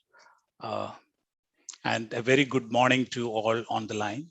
And let me thank Otakar Professional for giving me this opportunity to share some thoughts on driving local and collaborative approach in research and development as we are making progress towards greener mobility. Let me try to share my screen. Nilesh, if you can confirm, it would be great. Is my slides visible now? Yes, we can see your screen. Okay. sorry. Yeah. So let's have a quick look on the market scenarios. This is something which brings in our own view here as part of Schaeffler India, how we foresee the market to take a shape going forward, right? So definitely we have been seeing a downtrend in two-wheelers and three-wheelers because of a pandemic and other reasons. But we also see a positive side now. It's bouncing back very positively. And in a couple of years, we can be assured that it will regain its glory back. When we look at electrification, so as of now, it's close to 1% of two-wheelers and three-wheelers made in India are electric. But going forward, this is going to accelerate. By 25-26 timeframe, what we could see would be around 15% of conversion towards electric. And going further, by 2030, almost 1/3 of the population of the vehicles would be converting to electric. When we look at the different segments that we have in the market, right, we have something we can call as a mass market, which is essentially IC engine powered vehicles up to 150cc kind of class, which is essentially a cost-driven market. And also we see a lot of new use cases for these kind of products that we can see, like mobility as a service or e-commerce or food delivery, a lot of applications for these vehicles. Here, one of the most important parameter would be TCO when we look at how this will migrate to electric powertrain, right? And definitely we can see IC engine will still remain close to 60-65% of the population would still be IC engine powered vehicles in this segment. But when we look at the premium segment, which is which consists of motorcycles beyond the 150cc, that's when technology and the value that we are offering with these products are becoming more and more important. And these days we see a lot of sub-segmentation again happening in this motorcycle segment. In maybe like, I mean, there is a special purpose vehicle for each motorcycle enthusiast, let it be a tourer or adventure or sports or street performance vehicles, right? So that is when this is important to keep in mind that I see powertrain optimization is a way where we need to focus when we are talking about the premium motorcycle segment. And adoption of advanced transmission technologies and increasing expectations in terms of advanced rider assist systems or IoT enabled various connectivity solutions. These are going to be very important. But when we look at three-wheeler markets, again, since it is a commercial application, so cost plays an important role. Here, focus would be, let's say, on earnings per kilometer or profit per kilometer. Here again, TCO parity is going to drive conversion to electric, right? So what we could see is majority of three-wheelers by 2030 would be migrating into electric. But there would be also an option for us to go with the alternate fuels, so let's say CNG powered vehicles also, that will coexist there. Here in this chart, we are not talking about e-rickshaws or bicycles.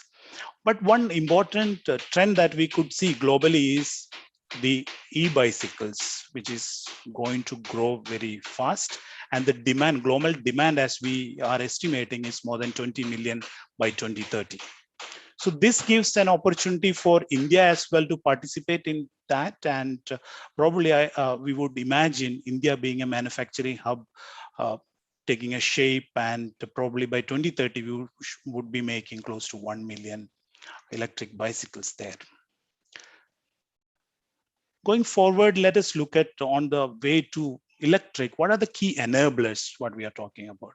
So one of the mega trend that we see globally is urbanization. So growing urban population and rising e-commerce and food delivery applications for such vehicles, surge in ride hailing and short distance rentals. So these are creating more and more demand for these type of vehicles going electric.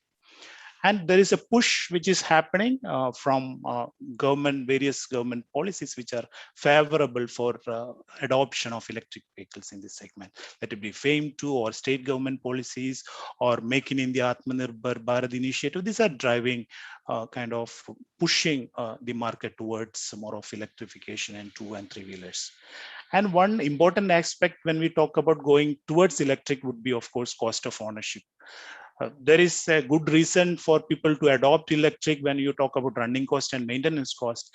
But upfront cost is something which there is still some gap, but it is getting filled up with various options that we have. But when we look at customers, how ready are customers when we talk about electric, right? So these days, what we could also see is an increased awareness among the consumers across India.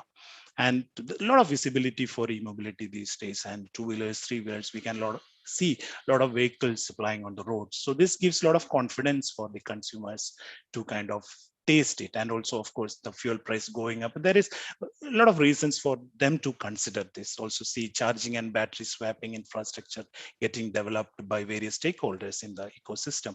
And also new business models and value streams. For example, leasing the battery or various subscription models that are brought in. So these are kind of making customers comfortable to go for electric. When we see what about research and development, what could be the success factors, right? When we are talking about electric, foremost would be agility. We need to be very agile in product development because it's a very dynamic and demanding market. That's when we have to be very adaptable to the changing needs of the consumers. And also we should not be shying away from looking at emerging global technologies and trying to see how that can be adopted by some adjustment, which literally suits our local requirements as well. And we need to keep in mind modularization and standardization also as a key approach when we are developing a product. Let's say modular scalable design for a powertrain or standardization. We need to think about standardization when we think about battery or charging systems, right? And one another very important aspect would be the localization. So we need to have local competent talent pool which is available, who understand the market and who can quickly respond back to the development needs of the market and deliver the optimum product which is fit for the market. The focus there should be on mostly on the frugal innovation so that you can have a completely optimized value stream there. And another important aspect would be to have collaborations and partnerships between various stakeholders, right? So this is very important aspect, I would say, maybe between OEMs and the suppliers, or suppliers, even competition coming together, and could see definitely an opportunity, win-win opportunity for all the stakeholders coming together here, so that there can be a de-risking, we can be sharing R&D and industrialization efforts and costs. So that will also be a key success factor when we are talking about product development in this space. Moving forward, let us see the bill of material. What consists of an electric vehicle, right? So we can clearly see the in terms of cost, more than 40% belongs to battery and battery management systems. And next comes drive unit, which consists of motor, controller, and the transmission. Close to 20% of the cost is from that. And you have vehicle, electrical, electronics, hardware, softwares. Combined would be around 15%, and the rest of the chassis parts would be around 24%. So when we look at the drive unit, which is the heart of a vehicle, so let's see what could be the right approach in terms of developing a right product in that area. So e-motors definitely is going to be very critical. We need to have a very cost-effective and efficient e-motors there. When we look at various technologies available these days, talking about induction motor or a BLDC motor, permanent magnet synchronous motor, or various magnetless SRMs or other types of motors, or axial flux motor. So if we trying to have a quick comparison in terms of, let's say, power density, efficiency, controllability, reliability, technical maturity of this technology is also the cost part of it. And for the market we are talking about, its main focus would be always on cost and efficiency, as we all know. So that is when we feel PMSM would be the best, having the best balance as of now. But other technologies needs to be worked upon more so that it also can add value. For example, the dependency on magnets can be eliminated, but it needs to kind of mature enough so that we can consider that going forward. And when we look at how these electric motors are getting connected to the wheel, so there can be various options. You can have the wheel directly sitting on the wheel, which is a case for two-wheelers less than 4 kilowatt. But when we go beyond that, we see a motor fitted on a frame or central mounted motor, and it is connected to the wheel either through a belt drive or a chain drive or a gearbox. Typically a single stage or two stage fixed speed or a single speed kind of transmissions that you see there. But going forward, more than 8 kilowatt, that's when what we feel to a two-speed gear drive would be making more sense there. It brings in a lot of advantages in terms of optimizing the whole powertrain. So let's look at what benefits it can bring in, right? So a typical motor graph, if you see motor characteristic graph in terms of torque, speed, and efficiency, what we really see is that the type of motors that we have been talking about, let it be BLDC or a PMSM, its efficiency at low speed, high torque is lower compared to high speed, low torque points. So that's what the two-speed transmission can do to push the operating points on the motor from a low efficiency point to a high efficiency point with selecting the appropriate gear ratio. So what it also does is, in terms of when we look at wheel torque versus wheel speed, what we can achieve with this is, like with the first gear, it actually amplifies the torque. So compared to a single speed transmission, it amplifies the torque with the first gear. And also with the second gear, it can extend the max speed of the vehicle. So you can choose a smaller motor with which you can still achieve the same level of vehicle performances. And what we have here is kind of an automatic transmission. With that, what we are able to achieve is more of a gear switching, not a gear shifting, as it is how we see in conventional gearboxes. There is no shifting, it's more of a switching. So you don't see the interruption of traction or loss of traction at the wheel. So the ride is very smooth, right? That's very important when we talk about electric vehicles.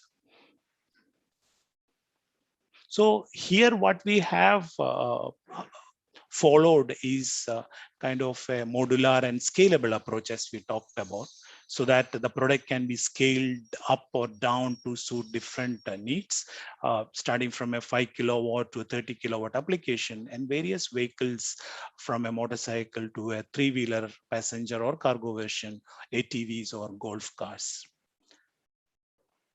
So the advantages remains, like it brings in a lot of improvement in performance. Even with a smaller motor, you can have improved gradability, acceleration, and top vehicle all at the same time. And this transmission is seamless, right? So there is no gear shifting, it's gear switching.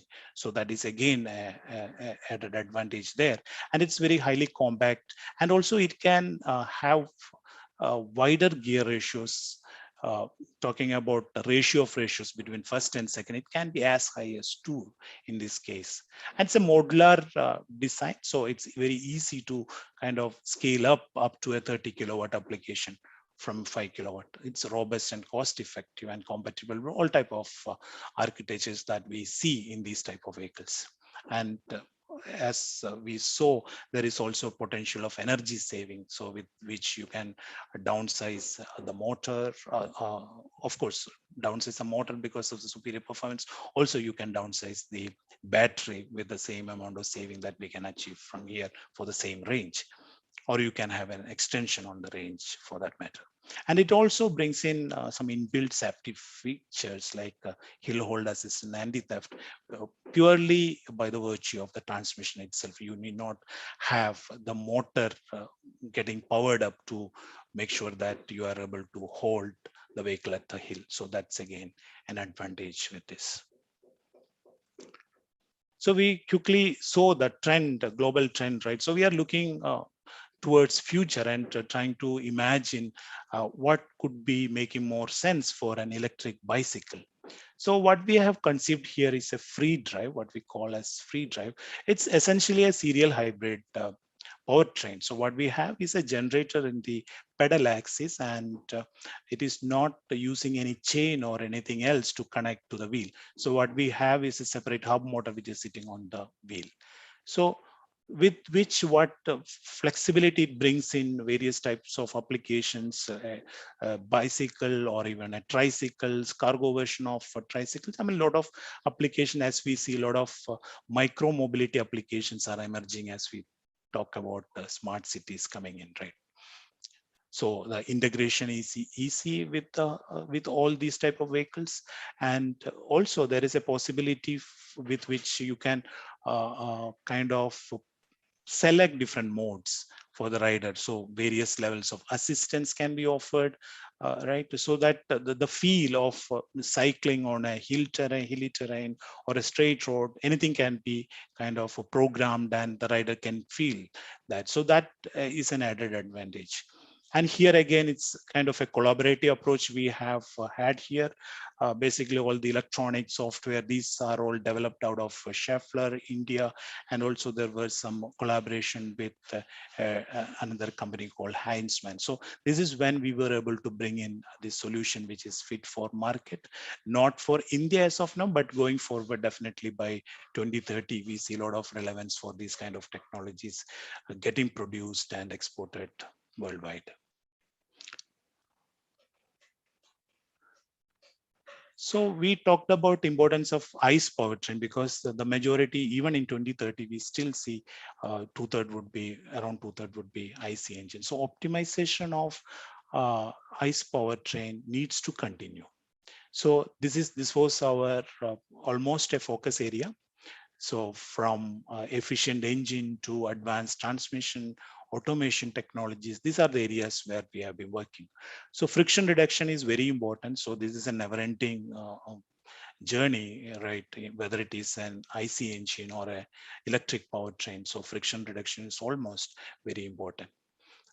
What we are doing is optimizing the geometries of the various products that we have, including bearings or all train components or whatever we make for various engine and transmission applications are getting optimized further.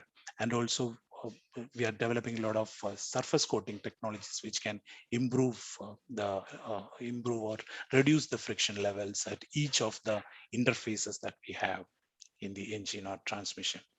And it's very important that going forward, we need to have more and more efficiency bringing into the system. And with huge experience and know-how, we have a good understanding on the overall systems that we have in the IC engine. Borrowing some of the technologies from Pascal, what we were able to achieve here is specifically developed products for various valve actuation systems, whether it is a single overhead cam or a double overhead cam for that matter. Right. And when we look at transmission technologies, we are focusing more there because it is very important for us to have a fun and safety balanced in these segments. So that's why we are able to bring in something called auto clutch. It's a semi-automatic clutch. What we are able to achieve here is kind of an automation of the launching phenomena. So you need not need to modulate your clutch lever when you are taking off or launching your motorcycle. So that brings in a lot of safety aspect to the whole vehicle. And it complements very well with the new ride-by-wire or shifter systems that is getting very popular these days. And also ECVT is an option, electronic CVT, where you can bring in the best balance between convenience, efficiency, and performance. So what we are able to achieve is different ratios of the transmission can be achieved, and different maps, both for performance or fuel economy, can be achieved using these systems. Right. So with that, let's try to summarize. So what we talked about was a scenario, powertrain scenario by 2030, talking about 35% electric and 65% ICE by 2030. And it's very important for local and collaborative R&D setups. And the partnerships between various stakeholders are going to be mutually beneficial. And the ICE powertrain optimization must continue. So I'm at the end of my presentation. That was a very insightful presentation, Prajot, and I'm pretty sure, most of our attendees have gained a lot of understanding and the different applications that you mentioned about with each motor. So, let me try and get a few of the questions in. One of the question is what is the best type of motor do you think for the Indian two-wheeler application? Because you have got several motors being used by different OEMs. So according to you, what will be the ideal motor for the Indian two-wheeler application? Yeah. So let's look at the current situation. Of course, there are a lot of technologies being tested or researched upon. But looking at the current situation, what best would be to go with a PMSM? Maybe BLDC, but PMSM would be making the most sense because it has the best balance in terms of efficiency or cost and reliability. And it has reached a good maturity level. People understand that technology, and with a little more kind of manufacturing expertise that we can be brought in terms of, let's say, various types of winding technologies, what we are working on, the efficiency of these systems can even be further improved. So I would say let's have PMSM as of now, and going forward, the magnetless SRMs or let's say axial flux, this needs to be proven in the market yet, right? Because so some more years we need to wait for that technology to mature. Correct. One of the attendee wants to know, do you have any kinetic energy recovery system in your product spectrum? So we saw the bicycle product, right? So what it essentially does is, again, the recuperation is part of that. And the motors that we have, regenerative braking is inbuilt of all the electric powertrains these days. So that comes with the package actually. So there's a follow-up by another attendee, Vandana. She's asking, what is the main reason that, there is low regenerative braking efficiency in EVs, and how can it be further improved? Yeah, that's an area where actually people are working on. And it needs to be addressed specific to various types of vehicles, because we can have a low speed vehicle or a high speed vehicle, right? So we need to understand the kinematics and dynamics of the vehicle and optimize the whole generation system according to that. Right. That needs to be in terms of localization, what is the current localization achieved in the Indian context for motors? And Pramod wants to know, considering the availability of raw materials in coming years, what is how further can the localization percentage be improved in the say next 5 or 10 years? Yeah, that's definitely on our horizon. We are trying to have a good amount of localization, not just assembly, also getting into the part level. So as per e-motor is concerned or transmission powertrain is concerned, so we are trying to achieve almost 99% of localization when we have our motors in production. And Sandeep wants to know, that if you look at the Chinese market, the number of electric two-wheelers that are sold over there, they are all low speed or sub active 100cc performance kind of product. Mm-hmm. And India also, if you look at it, most of the electric two-wheelers that are sold, they in terms of performance, they cannot compete with the traditional IC counterpart, Activa. Is what this guy is asking about. Right. So he's saying that, do you think even in 5 years, Indian market will be dominated by low-speed electric scooters, or there will be a gradual shift towards, performance-based electric scooters? Right. So, what we can see lately is a lot of different applications for two-wheelers, right? As we talked about food delivery or e-commerce application, wherein this application doesn't need to have the same performance of an Activa. Right. So that segment will be there. A city speed version or a low speed version will be there for such kind of applications wherein efficiency is more important and you are not able to drive more than, let's say, 30 or 40 km/h. on the roads. So that segment will be there, and we can see a lot of performance two-wheelers in electric frame which is coming in, whether it is Ether, Ola, or Chetak, or IQ for that matter. So those are having almost equivalent or sometimes even better performance. Look at Ola specifications, right? It's much better than Activa, and you can see the price levels that they are able to offer this product. So definitely that is going to happen. And Prachur, this is a question from my end, while we are talking about new electric two-wheeler sales, what happens to the existing IC park? Do you think that OEMs or tier some companies like you can also look at how do you take care of the existing vehicle park, maybe through some kind of hybridization or retrofitment? Do you see that as a potential, because India has a huge two-wheeler park? Yeah, maybe not hybridization yet. It needs to be a fully swapping of electric powertrain with the existing ICE powertrain. So that should be the way. Okay. And in terms of electrification, as you mentioned in your presentation, that the low speed, you'll have different motors for different application. So for India, for motorcycle, that's electric motorcycle is not one area where you have not seen much of development, except for few companies who are trying to bring it out. So for electric motorcycle to happen, what kind of motors do you think will be used? And how do you balance the cost? Because at the end of the day, it all boils down to the cost for the Indian consumer. Exactly. That's why I was saying PMSM was making the most sense in these applications, even for performance-oriented motorcycles. And the other technologies like axial flex or magnetless SRMs, that needs to be worked upon further before we can have the economy of scale to start using that technology. Okay. Now, I think if we don't have any more questions, do you have any closing remarks, Prajit, or?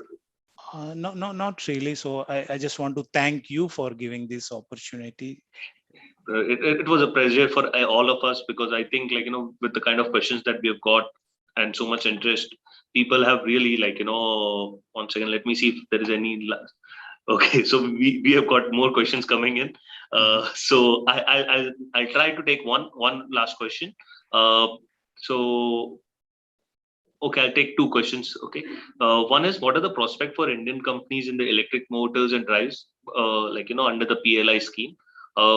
Also, do you see motors becoming a differentiation factor in electric two-wheelers? And what will be the key parameters on which Schaeffler will differentiate its product with the competition? Yeah, basically the core technology for motor, basic principle for the motor remains same. So what we can bring in is to how to optimize it further, as we have been doing on the ICE powertrains, like how to improve the efficiency, how to make it more compact, improve the power density. These would be the directions in which we would be working. So we have in-house the technologies, and we are trying to optimize in these directions to make it as compact as possible, yet maintain the cost part intact and achieve a higher efficiency. This would be the directions in which we are proceeding. So, okay. But the basic principle remains same. Okay, so I think I will bring an end to this presentation from Schaeffler. Would like to thank Mr. Prajut to share his views and take all the questions from the audience. And I hope everyone got a very good insight on what Schaeffler wanted to showcase and the future of electric two-wheelers in India as well as the global market. And now we'll conclude this session. And thank you, Mr. Prajut. You have a nice day. And thank you so much. And now we'll move on to the second technical presentation for today.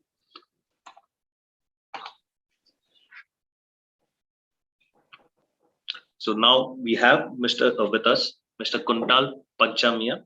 He will be giving us a presentation on powering the deep connected vehicle ecosystem. Mr. Panchamia is a senior firmware lead at Cipros. He has over 10 years of experience in embedded systems development, cross-functional team management, and leading innovation.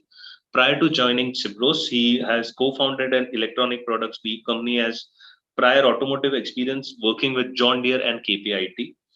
We will follow the same drill. We'll have the presentation by Mr. Kunal first, and then we'll follow it up with the Q&A session. I'll request the audience again to share their questions with us in the Q&A box.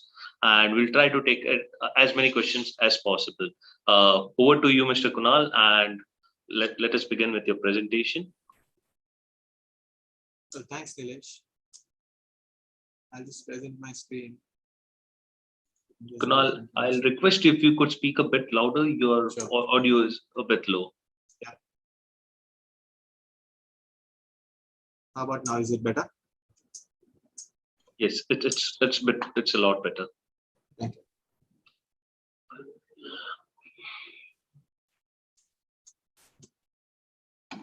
Yes, we can see your screen. All right, thank you. So thanks a lot, Nilesh.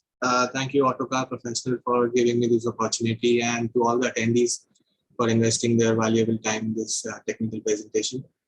So myself, Kunal Panchamia, I am the senior firmware lead at Sigros, and I'll be using this technical presentation to demonstrate how at Sigros we are enabling the connected vehicle ecosystem for the OEMs, providing OEMs in platform using which they can service and delight their customers better.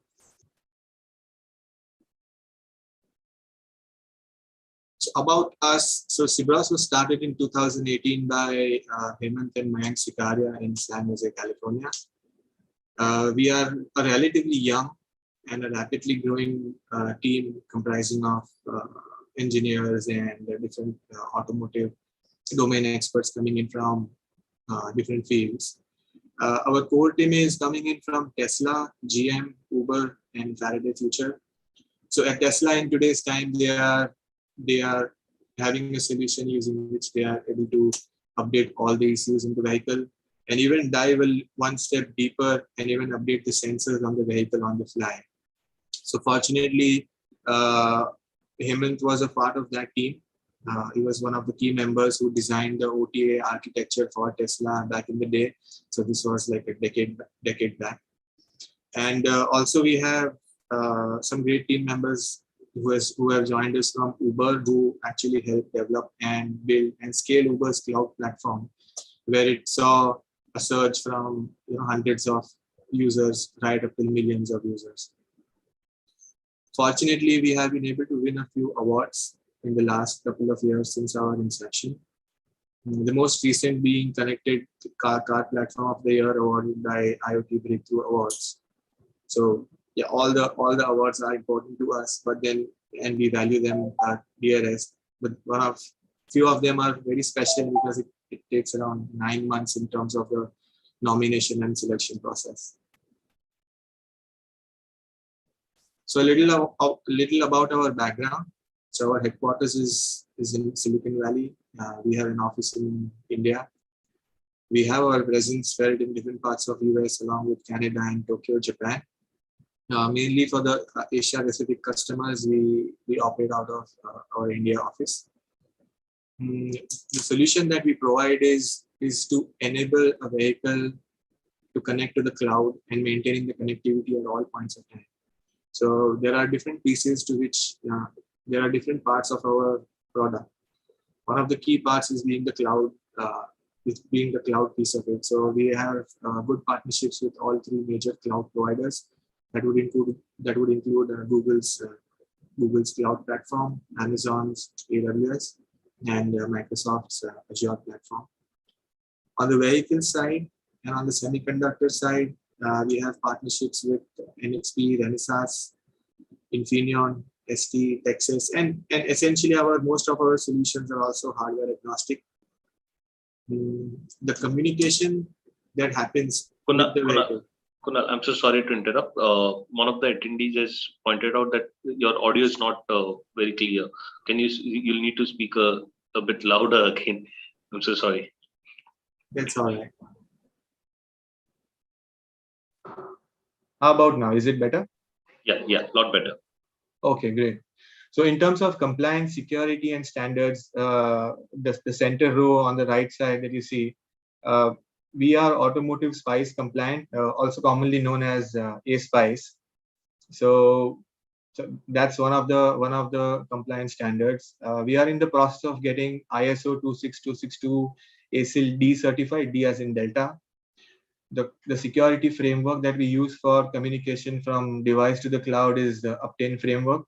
So it's essentially an IEEE framework which lays out the security aspects of how the communication should happen. And more or less, it's the gold standard right now, how the secure updates should be carried out in today's world. It also provides a framework which would help the ECUs update and prevent itself from various types of attacks, like in let's say the image repository is corrupted, or if there is an insider attack, or if one of the ECUs in the vehicle is trying to roll back one of the versions of the ECU, and so on. Next one is the SOC 2, which is an American compliance, and it is getting recognized by the other parts of the world as well. Last but not the least is the WP29. So that's the guidelines raised by the laid out by European Union, which specifies how the data should be collected from the vehicle, how the data should be stored, and how to maintain the privacy of the data. So these are a bunch of compliance security standards which vary from demography to demography, and based on where and which part of the world our solution is deployed in, these come into play. So moving on, an introduction to our team. So Hemant is our co-founder. He's the CEO. He was one of the first 10 engineers working out of Tesla who helped architect and design the over-the-air updates solution. Mayank is our CTO. Both Hemant and Mayank have been very technically involved throughout their careers, and they have led they have led OTA updates, body, chassis firmware, and gateway and BMS lead. So Mayank comes in from Faraday Future. Also, Mayank is a certified ISO 26262 functional safety expert. Albert and Ashu. So Albert and Ashu are coming in with an experience of more than 20 years working with KPIT, and they have very deep roots in automotive domain. We have Annie also, who has joined us from Tesla, and she had been the program staff manager, and also she has led a lot of EOL program managements. Prior to Tesla, she was working at Lockheed Martin, where she was responsible for the communications part of it. One more person from Tesla who has joined us is Preet. He's the VP of firmware. Again, he was a technical lead at Tesla. He continues to be embedded systems lecturer at San Jose State University. Yesterday, and next is Shivalik. So Shivalik was present in yesterday's as one of the panelists. So he has extensive experience working with over 60 OEMs globally throughout Asia Pacific, and he was a senior vice president for alliances at MMI.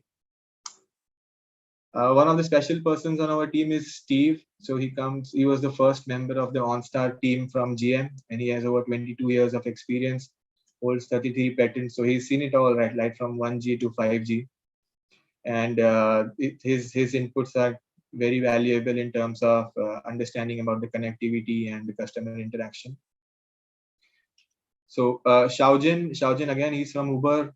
He was a technical lead at Uber, and he was one of the key pioneers who helped scale Uber's cloud platform. So as of today, Uber is able to handle more than 50 million connected devices at any given point of time.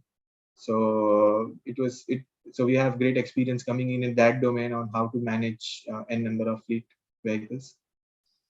And Zach takes care of all the company operations, and he's the vice president.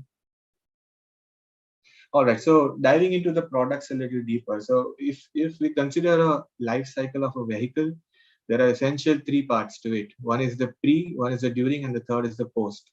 So for the pre part of the manufacturing of the designing of the vehicle, there are marketing inputs and research inputs and cost optimizations, like what is the best vehicle, how to make the best vehicle, how to make the most cost-effective vehicle. In the during part, the main focus is on how to make sure that the best quality vehicle is manufactured in the fastest amount of time with the least cost. The main significant part that comes in the post, like once the OEM has sold the vehicles, any OEM, like the main question that the OEM has today, or the main solution that the OEM is looking for today, is still having a link with each of the vehicles which are running on the field to understand what is happening with the vehicle, to delight the customers, to provide updates to the customer, to provide regional updates to the based on the locality, based on the area, or based on the customer demands. So that is where our solution comes in. So we have two products. These are the core products. One is the Deep Updater, and the second is the Deep Logger. So talking about Deep Updater, the core reason of having the Deep Updater is to update the vehicle remotely. So essentially what the product does is it provides OEM that capability to create a rollout, to select a bunch of vehicles which are running on the field based on the attributes like the year in which they were manufactured, the color of the vehicles, or certain particular parts that they are running, or which version some of the ECUs are running, and then selectively target those and update them over the air. So one of the main problems right now in the automotive industry, and which is a $1 billion market, is due to the software recalls. And as the automotive industry is in this current phase of transformation where there is a big boost towards EV and there are new ECUs and more electronics available in the vehicle every day, the number of software recalls have seen to be significantly increased, right from, let's say, two-wheeler manufacturers to the four-wheeler PM manufacturers who have been around since a long time. So still it continues to remain one of the main pain points of the automotive industry. Another thing to look out for is, like, considering one of the OEMs has like at least 5+ ECU in a normal two-wheeler, you would find in a two-wheeler in today's day, like one of the electric vehicles would have more than 5 ECUs. So imagine with multiple models, each model having multiple trims, each ECU coming in from different vendor. So if you were to compute a permutation combination of this, the whole mathematics, then you would come up with the millions of packages and millions of software packages available, which the OEM has to manage in today's time. So that's where our solution comes into play, where we consider vehicle as the source of truth rather than the vehicle, rather than the inventory management system on the cloud. So we will see that in the later slide, like how the complete deep updater flow is done. The next part is about the Deep Logger. So the Deep Logger is a product using which, once deployed in the vehicle, in the telematics unit, essentially, it would capture all the data, or it would enable the OEM to select and filter a short subset of data running in live from the vehicle, push that, like compress that data on the vehicle, push that data online, because we need to keep in mind about the data consumption, and like especially with cost sensitive two-wheelers, it is very significant to always keep an eye on how much data is getting consumed. So the compression really plays a big role there.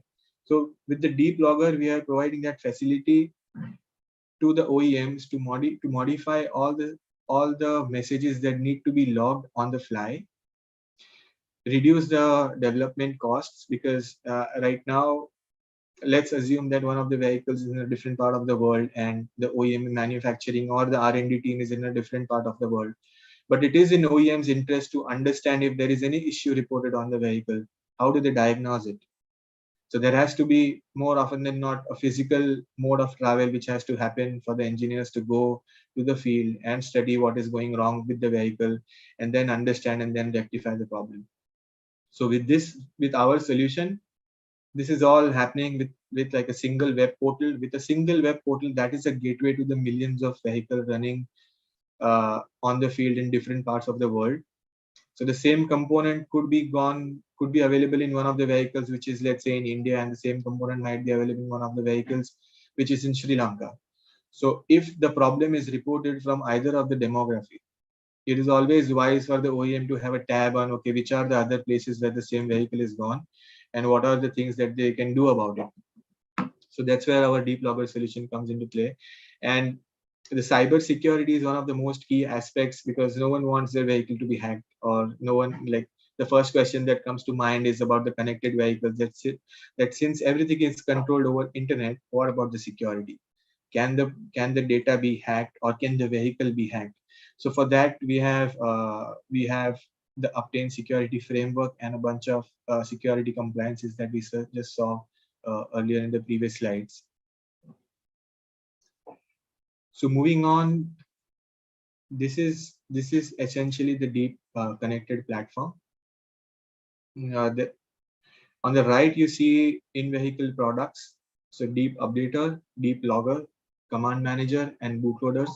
So those are our key products which go in the vehicle. On the left column about the cloud portal, there is a deployment manager, inventory manager, data scope, and command center. So those are the cloud components or the cloud pieces of our solution, as you would call it. But this slide depicts how an end-to-end solution works for any OEM and for any customer. So let's dive a little deeper into a product one by one. So the deep updater is a product which upgrades the vehicle over the air. For any deployment or for any particular update that is intended for a vehicle, the deep updater initiates the communication or initiates the update from the vehicle itself. So that is one of the key differentiating factors in few of the other solutions, like partial solutions which are available in the market, because we consider vehicle to be the source of truth, because vehicle would know at all times that what ECU versions are running, in contrast to what the cloud might know for any particular given point of time. So that's about the deep updater, and deep logger complements the deep updater. Both are connected solutions in such a way that for the deep logger, we have web interfaces where we provide that opportunity to OEMs. They can customize the signals and the messages, the CAN messages that they're interested in seeing on the fly. So at any particular given point of time, even based on a geography or like if there is a certain set of vehicles that need to provide a certain set of data, so that is something that can be configured always in real time. There is a very interesting feature that we offer along with deep logger is something called as an event logger. So imagine this, right? Like if one of the vehicles has met with an accident, so what happens next? So that particular log or what happened to that vehicle at that particular time, how do you extract that information? Because once only the accident has happened, do you know that it has happened? So with the feature of event logger, it's essentially like going back in time and digging through the logs, what happened before the actual event was triggered. So we have that provision where based on certain sensor inputs or certain parameters or certain CAN signals, there can be an event which would be classified as critical. So there would be logs available for what happened just before the event, and even that time is configurable, and what happened immediately after the event. So that might be useful for the OEMs to understand how the vehicle reacted in case of an accident. It is also useful for the users or the end owners of the vehicle to provide some relevant data to the insurance companies, where it could be studied that what actually happened and was it more sort of a justifiable claim.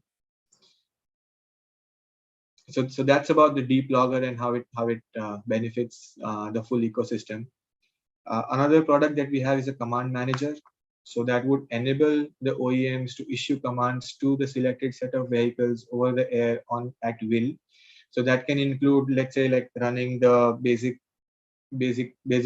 test cases of a vehicle, or running the health check of the vehicle, or issuing forcefully one of the DTCs to drive vehicle into one of the known states, or there could be an immobilization command which could be issued, so which would not enable, which would like sort of lock out the vehicle for a given amount of time based on the certain requirements that are available for the command. And last but not the least is the bootloaders. So we offer bootloaders which are meeting to all the UDS related standards. We also offer customization for custom protocols varying from OEM to OEM. So bootloaders are one of the main key components for any ECUs, because that is what the deep updater heavily relies on to update the downstream ECUs. So we do offer that as a service based on a case-to-case basis. So that constitutes mainly about the in-vehicle products that we have. Now on the left, if we look, first is the deployment manager. So deployment manager is imagine that as a web interface where the OEM could log in, create a deployment. So a deployment, essentially what we call a deployment, is the process of selecting the images for the ECUs and the process of selecting the vehicles which need an update. So we create a package, we select a group of vehicles, and then we issue a deployment. So as a part of the deployment, the vehicle and the cloud communicates. The vehicle says that, hey, I have these many versions of ECUs in my configuration. The cloud says, okay, so this is the difference in the versions which is available with you. And then the cloud creates a respective package and pushes it onto the vehicle. So that's how, and that this all can be managed with the deployment manager. The updates can be scheduled to run at a particular amount of time in the day, let's say like at the night time or when everyone is sleeping, or when the vehicle is in idle state. Also, there is a feature where the deployments could be like the rollout. So we call this as the rollout of running number of deployments and number of vehicles at any particular point of time. So the rollout could be phased out. So assuming there is a new update for ECU and that is intended for 1 million vehicles, but you would not prefer all the OEMs to update all the 1 million vehicles at one go. So there is a phase-wise approach. So first there are 10 vehicles which are updated, then there are 100, then there are, let's say, 100,000 and so on.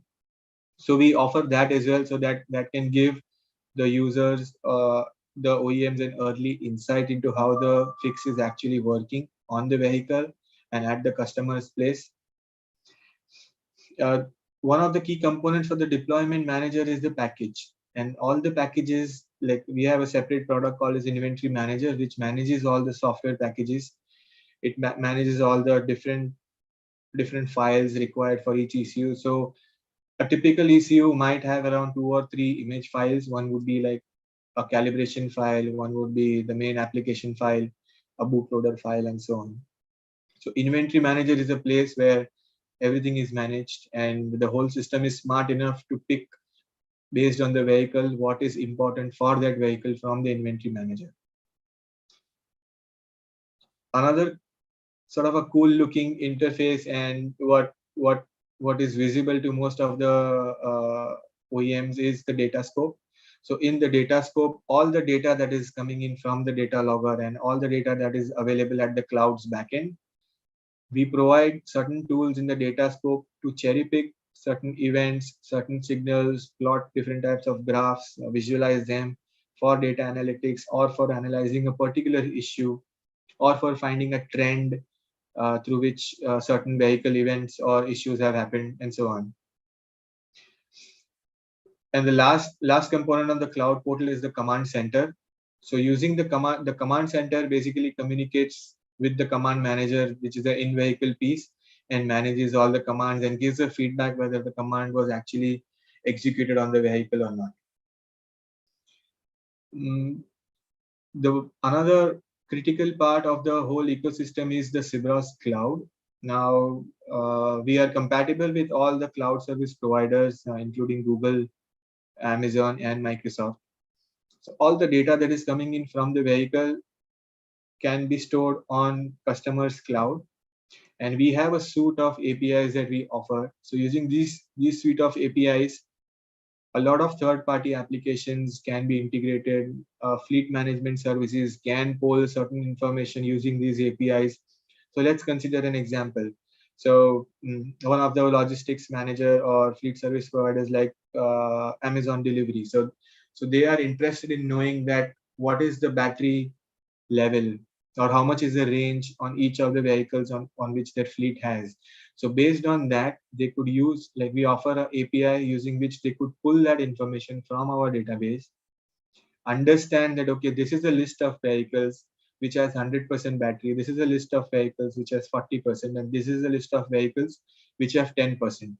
So based on the current battery status, they could then go ahead and schedule the deliveries. Like the 100% vehicle could obviously go for a longer distance, whereas the 10% could not, and so on. So that's just one of the use cases. So we have around 400 such use cases which we have identified, which the OEMs could leverage and also build an alternate revenue stream using that. On the left is what on the left top is how the front end looks like. So that's something that the interested OEMs could get in touch with us, and we would be happy to give a demonstration of how the front end and the web portal and all the features that we talked about works. Next is the solution and the flexibility that we have. So all the products that we have are extremely scalable and extremely flexible. So there are different types of architecture in which our product would seamlessly fit in. And if you were to consider the memory requirements for a typical embedded controller, so our deep updater and the deep logger, both the solutions could be deployed on a controller which would have, let's say, which would be running on, let's say, 100 megahertz, and we would need around 100 kilobytes of RAM and around 200 kilobytes of flash. So the requirements for running all this are pretty low. The key component on why we can make this happen is the experience that the team has from building these systems in the past and seeing that mature over like the last decade, and how it is come to a place where all the optimizations are already into the effect. So much so we claim to the customers that within the first 4 weeks we can actually give a demonstration of updating a downstream ECU on the live vehicle, and within 4 months we can have a solution which is production ready, like the customers can go into the production with our solution. So looking at the architectures that are supported, so various combinations of telematics unit, gateway unit, infotainment unit. So there are different combinations, and with the need of the hour is more, giving more to the customers, there is a lot of information also available on the infotainment, which results in quite significantly larger amount of packages or images that have to be flashed on the infotainment units. So we also support Ethernet, CAN, and like virtually any type of protocol that the OEM might have in their architecture, because our solution is extremely scalable and we have very less dependency on components being present on other ECUs which are there on the vehicle's network. So the Sibros product sits on a very selected few places in the vehicle, and then there is cloud, and then there is the communication. That's how the magic happens. So especially for the two-wheelers, architecture 5 is one of the most commonly observed architectures. So we have been working with around 15 OEMs so far. And the learnings that we have and the most common configurations for the two-wheelers that we have found is architecture 5, where there is a single unit which acts as a telematics unit and also a vehicle's gateway, to which all the other ECUs in the vehicle are connected over the CAN. And all that needs to be done is deploy Sibros libraries on the telematics unit, and it would be available to update even the other ECUs in the vehicle's network. So this is just to demonstrate that irrespective of the architecture, we are quite flexible with our product offering and our solution offering.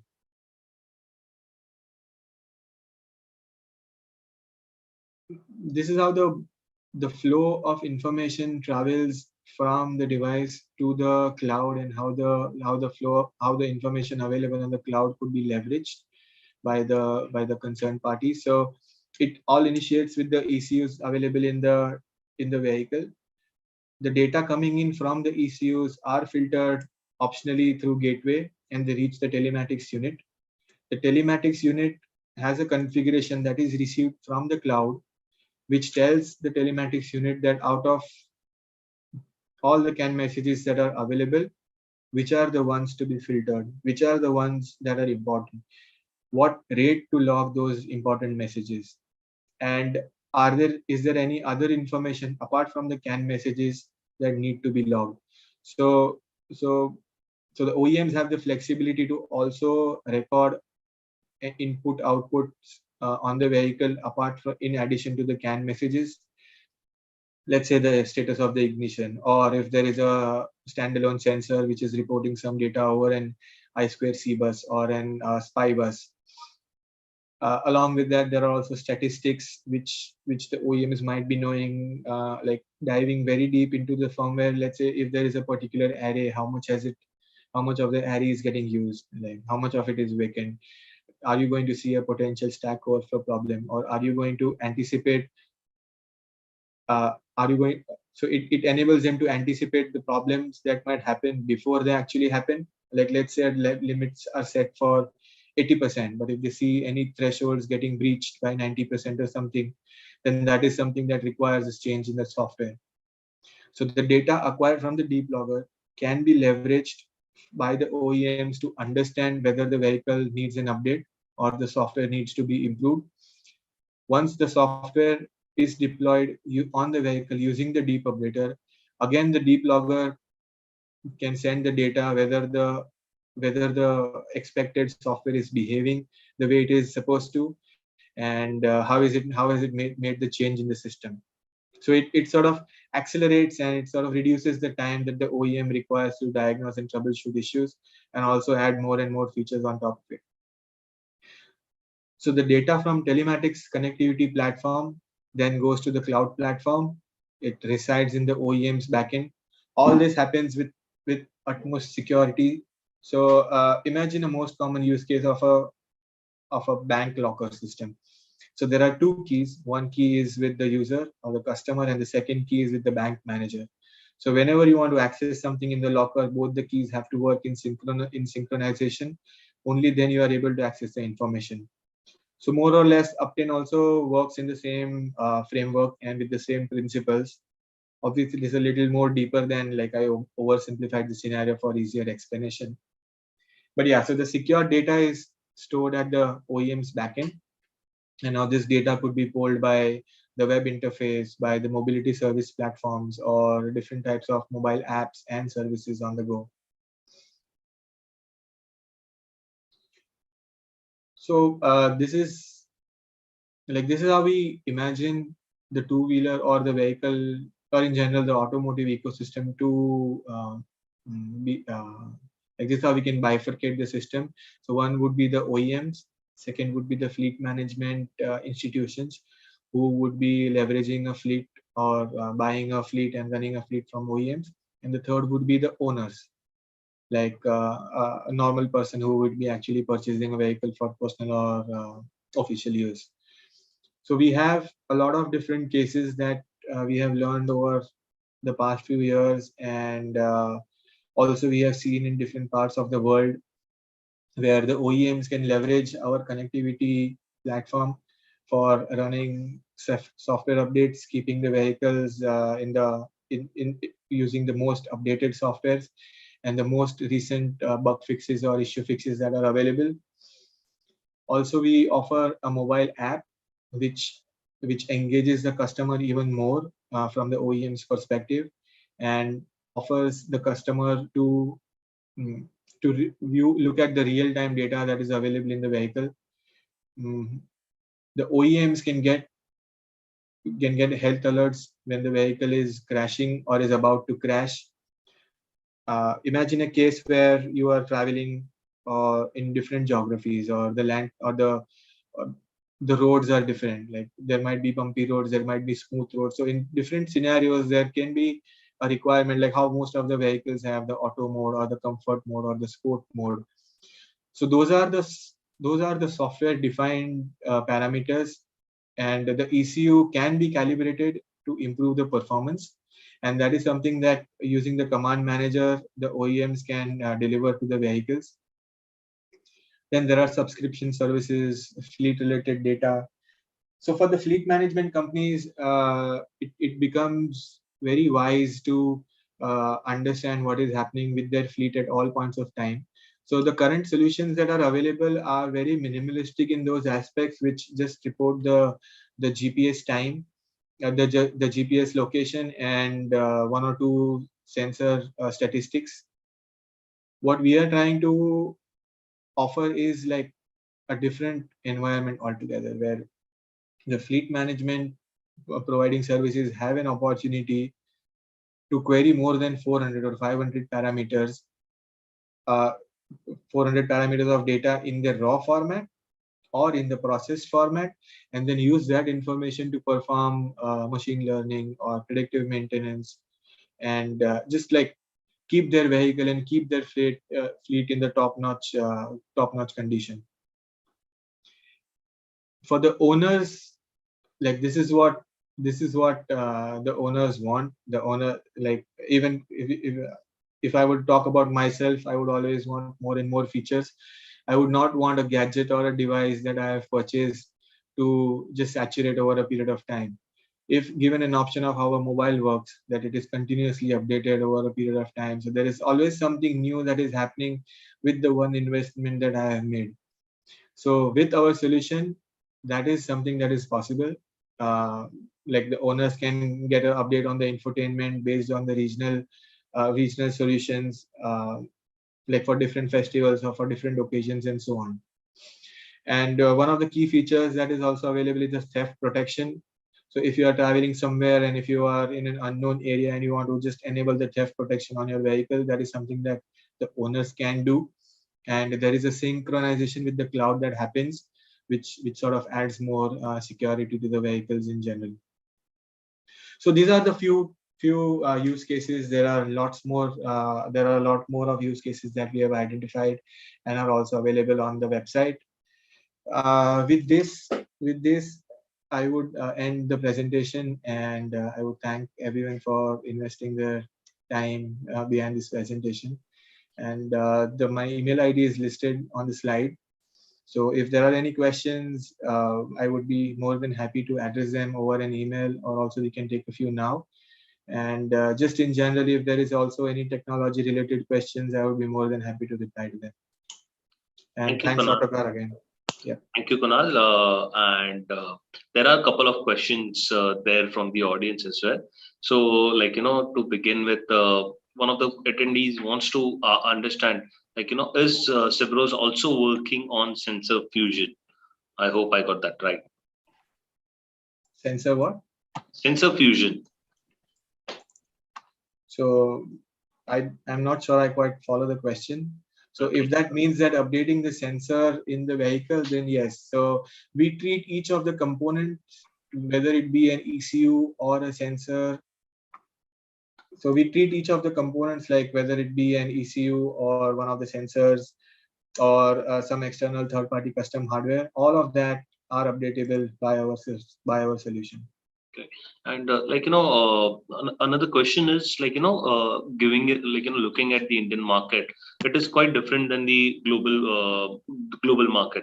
So how, like, which are the prime examples or cities where you think, like, connected vehicle tech can be tested out? Because again, OTA is not something that is easily achievable across the country in India.